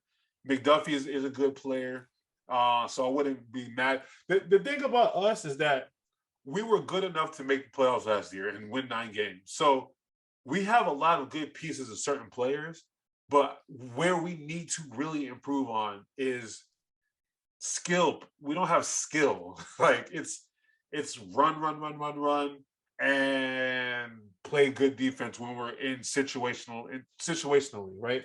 We need players that are going to change lives. So Garrett Wilson will change life. To me, Kyle Hamilton will change life. Jordan Davis will change life. Chris Olave will change life. So I don't want us to go safe, especially since we got rid of one of our 3 picks. Because if we had 3 first-round picks, we'd be allowed to screw up on one as long as we hit the other 2. Now we need to hit these 2 out of the park. So as long as we don't screw this up, and I look like Jalen Reagor over Justin Jefferson. And I appreciate you dealing on your spiel so I could eat. So I know, I'll let you eat. I'm just saying, but like, as long as we don't screw it up that bad, like I'm looking at all the receivers. As long as we don't go get like one of these third round talent receivers over one of these first round graded receivers. As long as we don't do that, I'll be all right. So there's a lot of all right. Question: if you were in my shoes, because no one's gonna draft him in the top 10. So, but between 15 and 30, Jameson Williams is a hot commodity, right? And I heard that we're very interested in him as well. What would you do if you were in my shoes? Would you go say, screw it, let me go get Jameson Williams? Or would you take one of these Ohio State kids or John Dotson or something like that? So what do we see year in and year out with drafting? We get our top 5 players in any position, and someone ends up leapfrogging another because a team likes the way he plays and he's better to the mold. So Jameson Williams, in my opinion, is top 3 in this draft. And receivers, right? Yeah. Okay. Top 3 receivers in this draft. How you slicing it? Why? How am I slicing what? Like he's top 1, 2, 3. If I had to go, I would say London, Wilson, and then him for the top 3 in my book. That's fair. And the only reason he's London is because of that injury. Yeah. That's the only reason why. So I think Philly has to do their homework and see how bad that injury is. However, if you get him, you make your wide receiver very, very happy and your quarterback very, very happy because he's from their alma mater. Correct. One of them played with him. So that's facts. That's very true.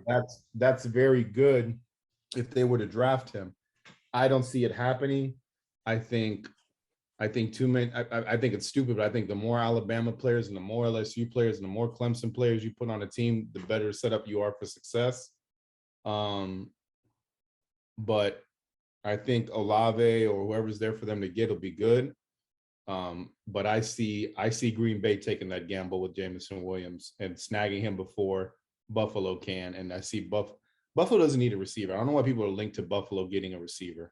Like, I don't think they need it. I think they got 3 good receivers out there. And they'll be straight. So they got 2. They don't let one walk. Yeah, but they got another one. No, they got Stephon Diggs. Who are the other receivers? The UCF kid?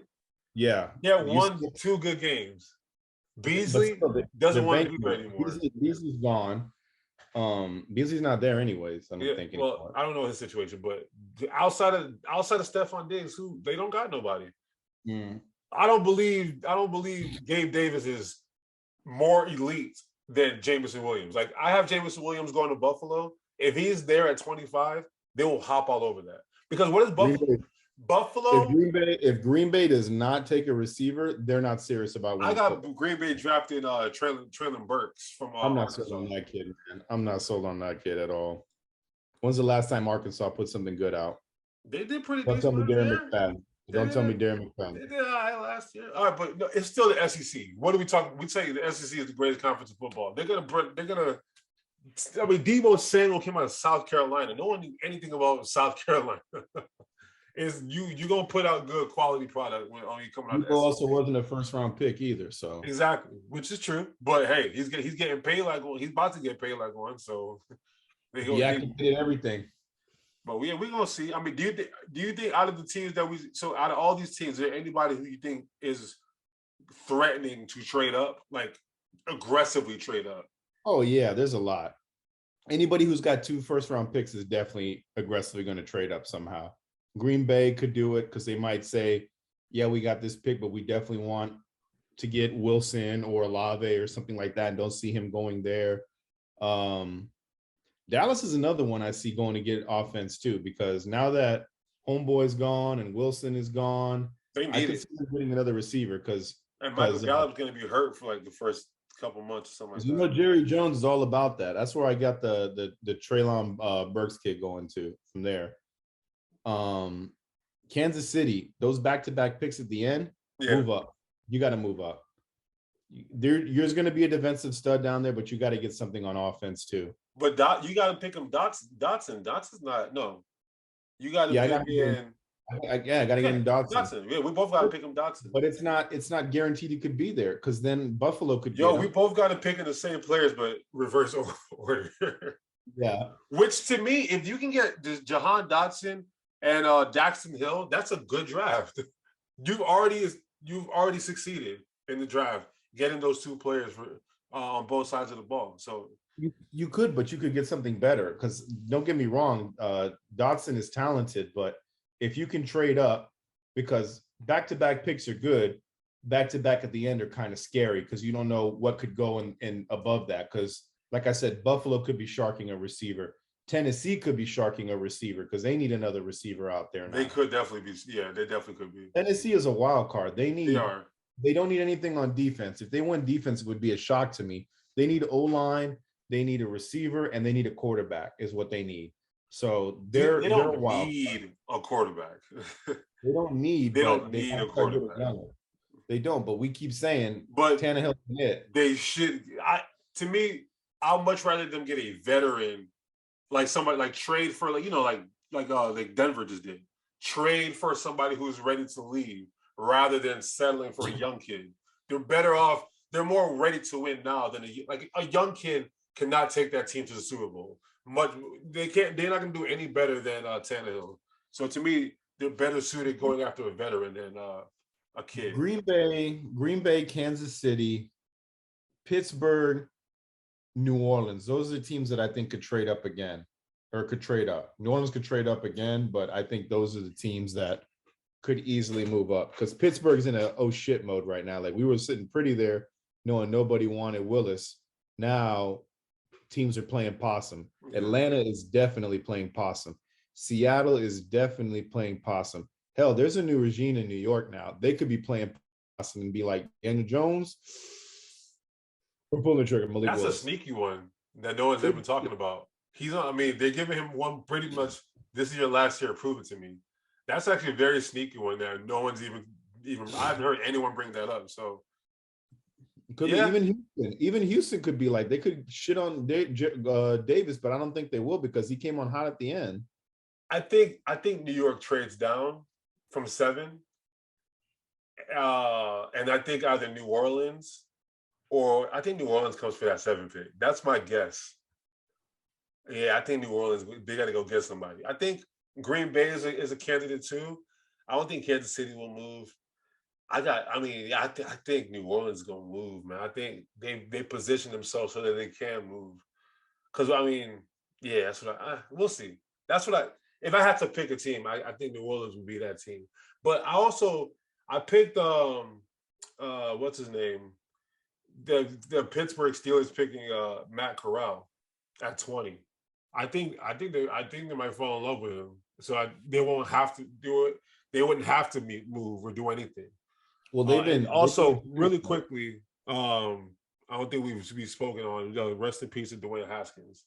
Yeah, for sure. That was a really sad situation, but very unfortunate. They obviously, I mean, not to speak on their shame on Adam Schefter. Too. Yeah. Shame. I don't want to talk about Adam Schefter, but and he's a Michigan grad. I try to like him, but he be doing too much shady shit sometimes, and that comment inside of somebody, that was personal low. Opinion.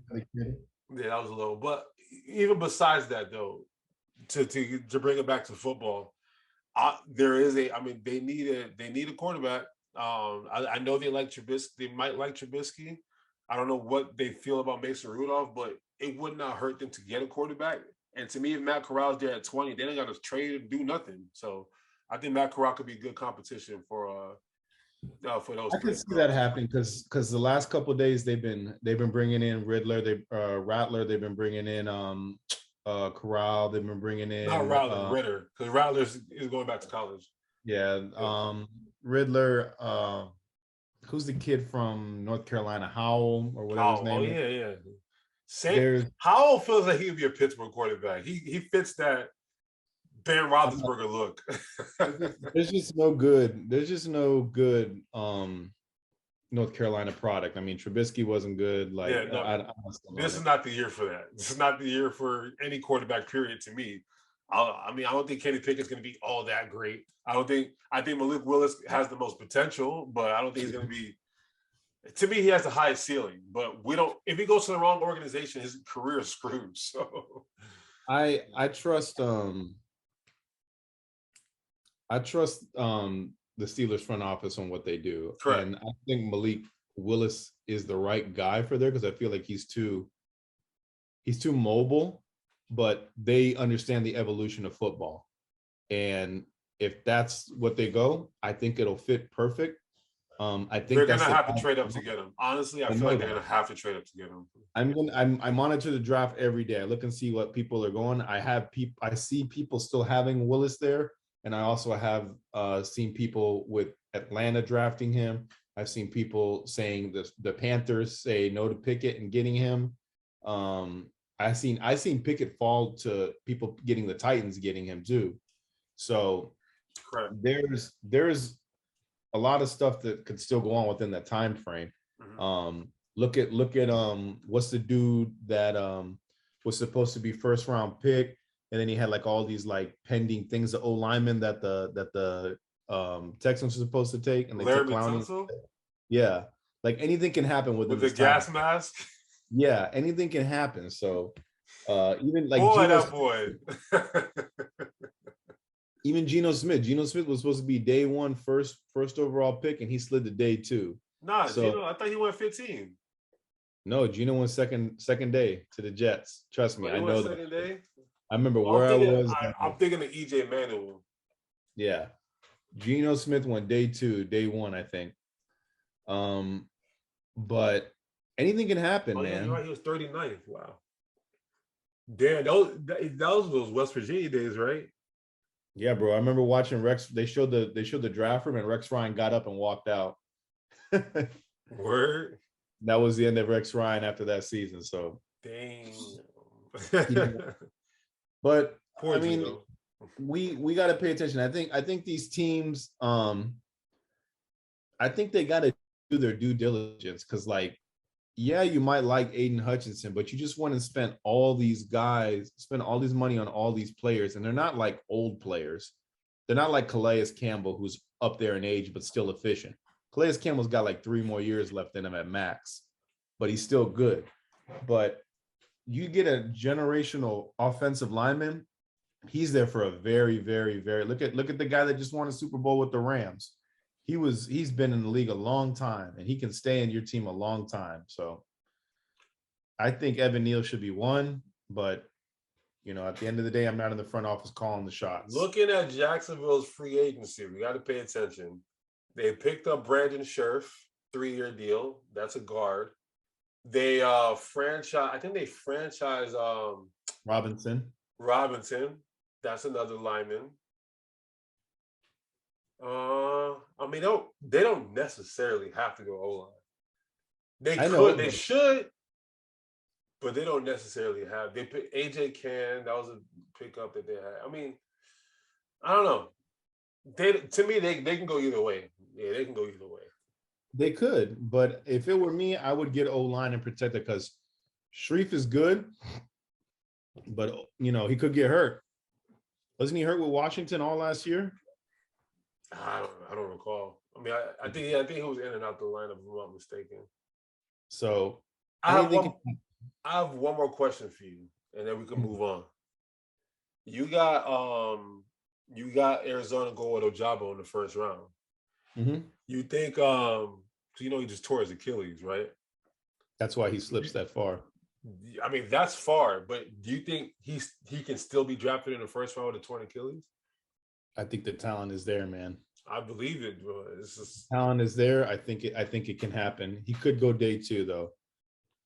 To me, I've seen a lot of drafts, and he's still in the first round. To me, I've seen him as low as Kansas City. A team that's a team that can go get him. To me, a team that doesn't really need him, but a year from now, like hell yeah, thank God we have him. Arizona doesn't. Arizona doesn't need him right now. Arizona needs other things, in my opinion, and they definitely don't need Ojabo. To me, if he's in the first round, Green Bay at 28 would be scary. I mean, Tampa Bay at 27 would be super scary. Cincinnati at 31, Detroit at 32, Kansas City at 30, I mean at 29. To me, if he does go first round, it'll be probably later than 23. But I was asking people like, what is too early or too late to draft Ojabo? When you see what you need and what you want, you're gonna go get it. That's what's gonna happen. Yeah. And I honestly, I think my last draft I had the Ravens getting him. That would be good. The Ravens don't really need him right now, but that'd be a good get. I think I changed it to an O lineman them getting Charles Cross. Yeah. I put Trent McDuffie because they could definitely use a corner. I have McDuffie going a little bit higher than you had him. Yeah, McDuffie's been going high. I've been seeing him going to like Minnesota. He's solid. I mean, he's solid. I gotta give him. He's definitely very solid. I gotta give him that. Yeah. All right. Let's go baseball now. Let's go baseball. Appreciate the Jackie Robinson behind you. Oh yeah, shout out to the homie. 75 years now. Mm-hmm. Damn, that's crazy. 75 years. The color barrier was broken in baseball, and thanks to this multi-sport athlete, Jackie Robinson, great basketball player, great football player, track, and then a fantastic baseball player, obviously. So much love to Jackie. I don't have a Dodger jersey. You gotta give me some of your Dodger hats or something. I need a Dodger hat or something like that. I need to write that.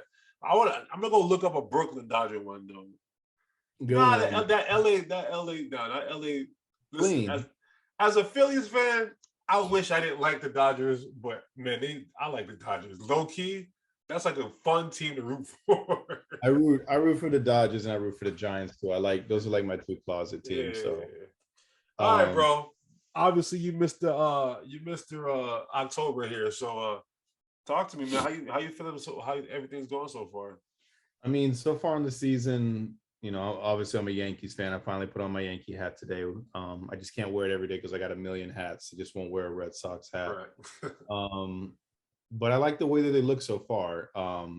They've had to play behind in a lot of games, but they've been able to overcome that. And that was a problem that they had a lot last year. The day before yesterday, they shut out the Blue Jays. And that was the first game of the season that they didn't have to play from behind. But to see them play from behind and win games, I'm excited about that. I'm excited to take 2 out of 3 games from Boston. I'm excited that right now we've got 1 win on the Blue Jays. We got another game tonight. It's in delay. But we could easily split that series, and I'm okay with that. Of course, I want to, win that series, but it can't happen now. But I don't want to. You gotta give it to them. They're tough. They are tough. They're still missing something, though. I'm telling you, they're still missing something because all that pop and all that fun because they got a home run jacket. You get a home run, you get to put on a jacket and run around. Yeah. So, Miami Hurricane strike again. yeah, there's something there that's going to catch up to them, man. And already Teoscar Hernandez went out with an oblique injury, so he's out. But I don't know what it's going to be yet. I don't know if it's the bullpen. I don't know if it's the pitching because everything looks good so far for them, except for starting pitching has been kind of giving up some runs. But and all with the Yankees, I can say I'm happy. I'm disappointed in them for not getting a contract done with Judge. That I feel is stupid.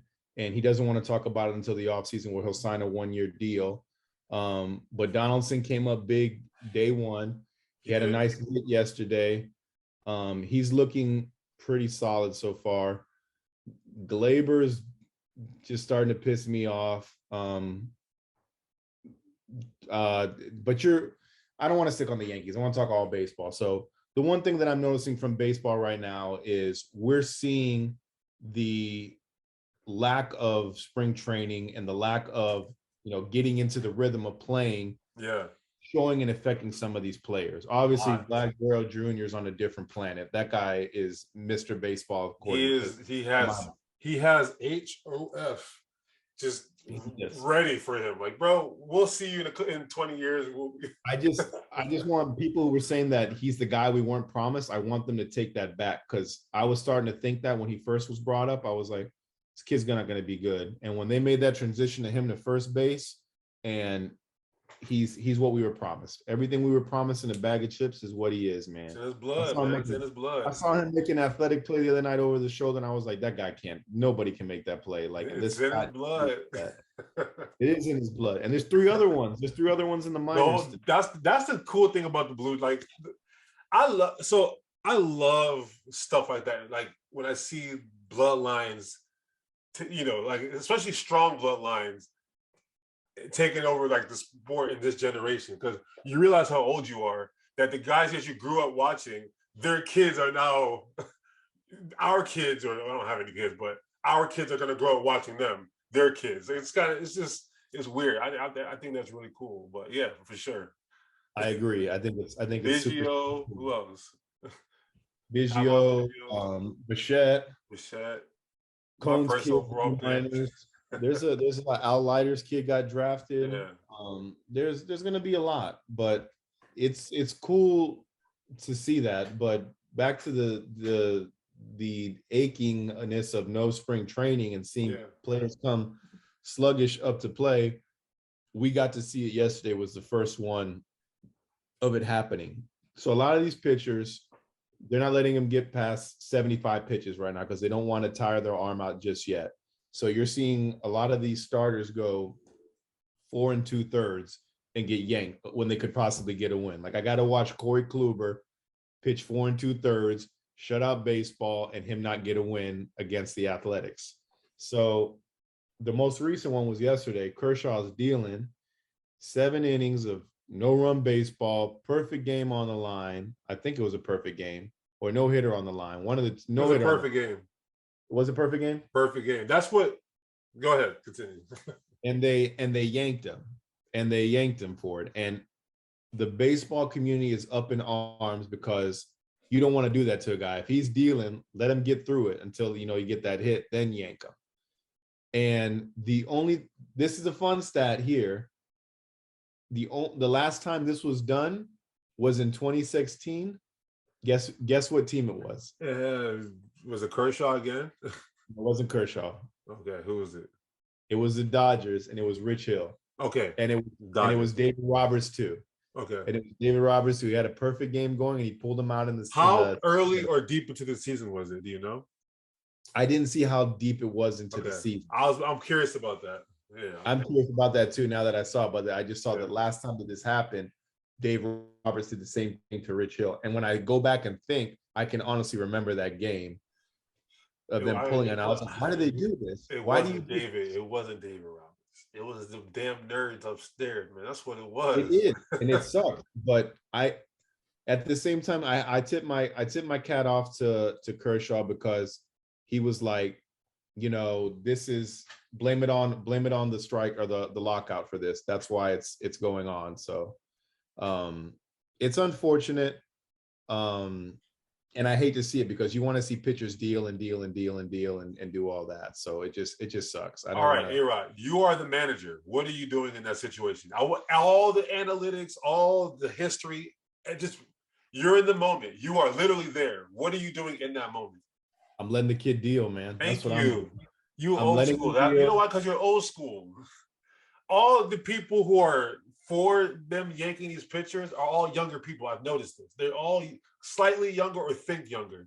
And I'm like, because again, what do we talk about on this damn show all the time? Analytics and shit, right? This analytics shit is driving me insane. And everyone keeps telling me, oh, but it's the first week. Just, thought the Padres had Shamanea and then and Yu Darvish back-to-back nights, throw no hitters through 7 and then yank them. No hitter is one thing. A perfect game for one of the better pitchers of all time, Clayton Kershaw, and you yank him. How many pitches did he at 88 or something like that? Or No, he wasn't at 80. He was in 78? 70s. He was at 75, I think. Bruh, let him go. Let him go. Like, I agree.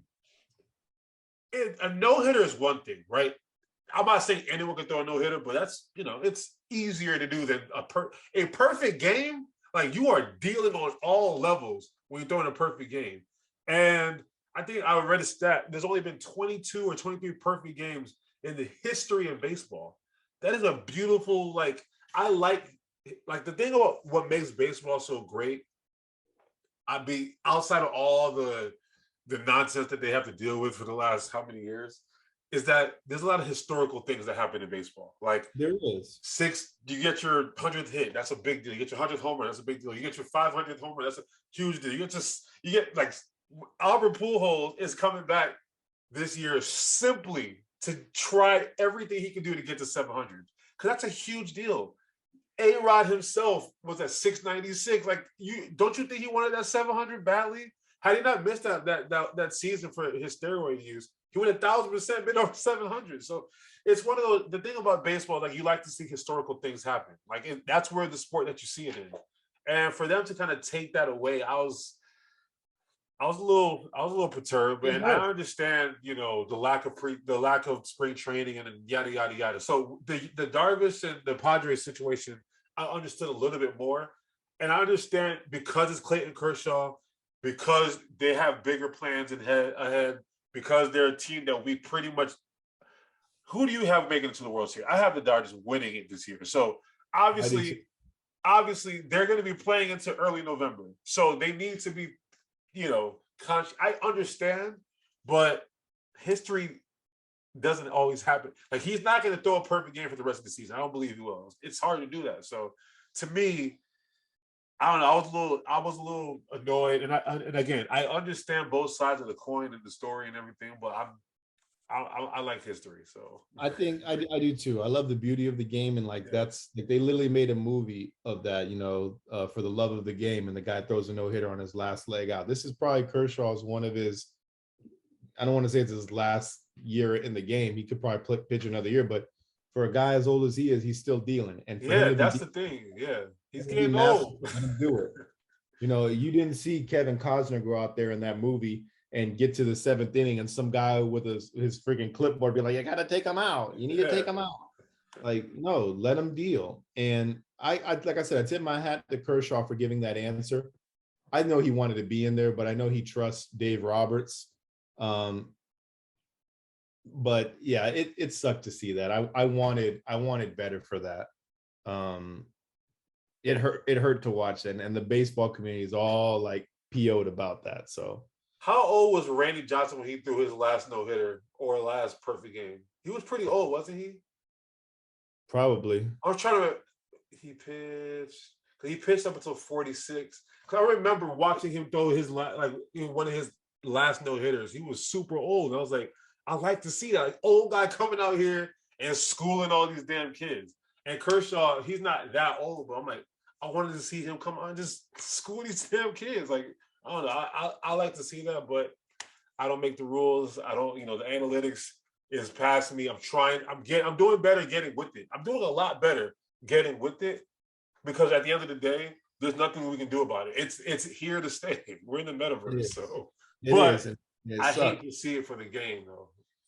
We say it all the time. Analytics will win you games. It's not going to win you championships, though. So unless you're the Dodgers, that move can still win them a championship at the end of the day because it is still the Dodgers. Like they're top you're to bottom, preserving, they're you're loaded. preserving him, and I get it, but it sucks when something like that happens. Just let him ride. Yeah, let it ride. Do better, baseball. We preach this all the time. Yeah, but outside of that, I'm a little disappointed in the Phillies. My fear is happening. Can't pitch. We can hit. We get down and we come back. Just like you were saying with the Yankees, we'll get down, but we'll come back. We'll make it interesting in the 8th and the 9th. But the Mets are definitely the best team in that division. And once they get healthy, it's going to be unless we get a pitcher like that's going to do something.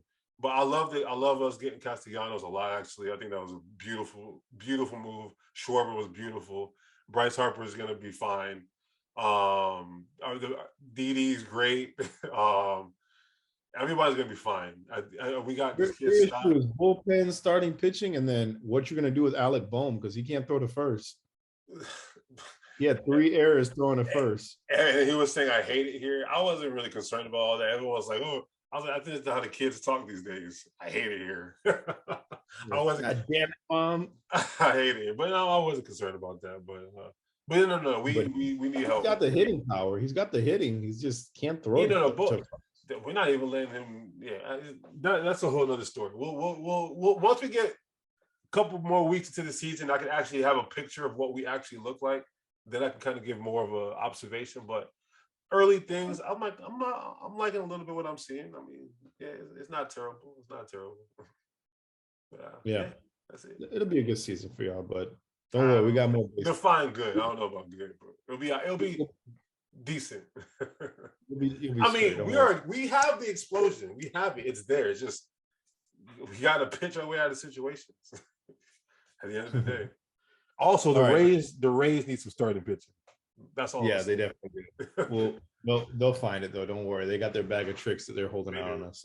But we'll talk more baseball to come. Let's wrap up the show because we've been talking a long time.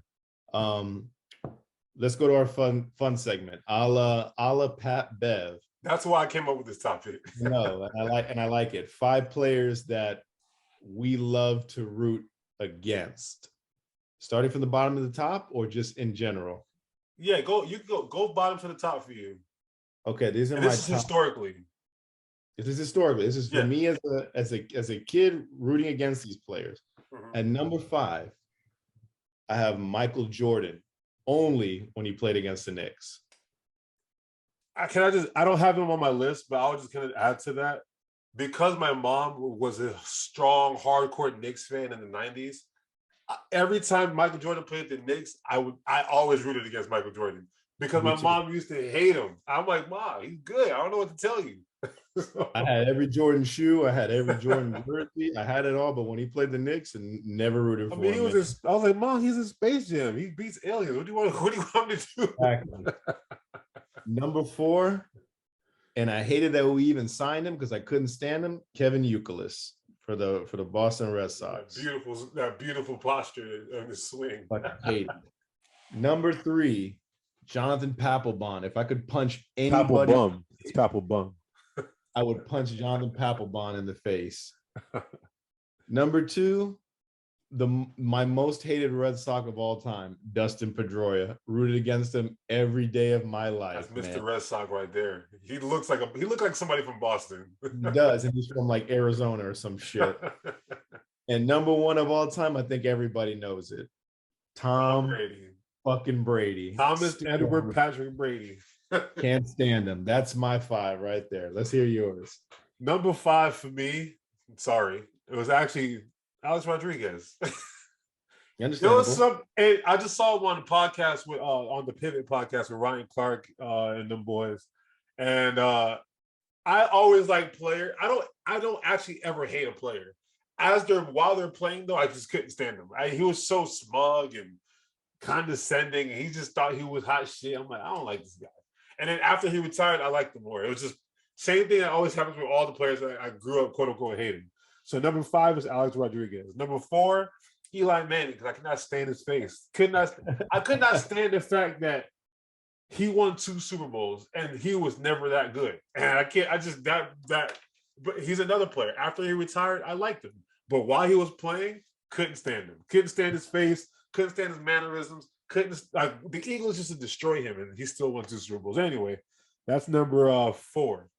Number 3, it's Tom Brady, only because he's so damn good. And it was always fun to see a team beat him. Like whenever the Ravens played him, I'm a Ravens fan. The Colts played him, I was a Colts fan. The Steelers, Chargers, I was like, anybody, please beat him. Then he came to Tampa, and now I have a conflict of interest, and I don't know what to do with him. Number 2, and this is like a sad one, but it was Kobe. I love Kobe Bryant so much that I hated him because he wouldn't play for my team. And as a Sixers fan, if you remember back in that day, when you were after Jordan, it was who's next? And it was Iverson, it was Tracy McGrady, it was Kobe, it was Vince Carter, and everyone, all these Kobe fans, oh, it's Kobe, and I'm dying on this Iverson hill. I'm like, no, it's Iverson. Then when we had that finals, when the Lakers beat the Sixers in that finals, I cried. That was the first time I ever cried over sports. So from that moment on, I was so like depressed every time. I was such a Laker hater. And then when he won in 2000 against the Magic, when he won against the Magic, I became a Kobe fan again. But during those 10 years, couldn't stand him. But after when he won that one against Orlando and then followed up with the one in Boston, I was like, I like this guy. And then he's an Eagles fan too, and he's from Philly. You know, RP, that's my dog. And then the last one, number 1, everybody who's ever played for the Dallas damn Cowboys and their fans. I love to see y'all fail. I hate y'all. You guys are trash. Everybody who's ever suited up, Troy Aikman, Emmitt Smith, Michael Irvin, it don't damn matter. Dak Prescott, Tony Romo, Ezekiel Elliott, Amari Cooper, it doesn't matter. If you ever, the only one was Terrell Owens because I love Terrell Owens that much. That's the only one I didn't mind. Outside of that, anybody who's ever worn a Dallas Cowboy uniform or cheered for the Dallas Cowboys, if you did that, I would have put the Red Sox on there, the entire organization. Man. I was trying to find a specific, because it was easy to find Eli Manning. That was easy. It was easy to A-Rod. That was easy. But the Cowboys, I'm like, I have to pick one. I can't pick one. I need the whole squad. I mean, I'm talking about style. I'm talking about historically, the whole franchise. Jerry Jones, all of them. Every coach, Wade Phillips, all of them. Go. Can't stand it. All right, well, let's wrap up the show. It was very entertaining. I actually, mind you, I love Tony Romo now. Like, it's just, I love you after you retire. But I can't stand Troy Aikman. So, all right. So you can find us on Twitter at fair_weather_pod. You can search for the Fair Weather Podcast on Instagram, Facebook, and YouTube, and wherever you subscribe to podcasts, you can hear the audio there. ASAP Rocky, do better. You fumbled the bag big time. What did he do? They broke up, man. You lying? They broke up. That's the rumor. She's pregnant. He cheated on her with some fashion chick from one of the fashion houses. Oh my God! See, this is when girls say, if someone can cheat on Beyonce, we're not safe. And now, if someone can cheat on Rihanna, the mother of your child that's not born yet, damn, you making the City Boys has lost. Yo, we just lost 1,000 points. City girls are up now. We just lost 1,000 points. Drake somewhere just laughing it up right now. Oh, for real, dog. Come on, it's literally that Leonardo DiCaprio meme. Dog, for real, dog. I can't listen to A$AP Rocky for a week now. I gotta punish him. I gotta punish him. Me too. Skip. I'm skipping all of them. Damn, A$AP. We were proud of you, man. Oh man. I was gonna pour champagne when that baby was born.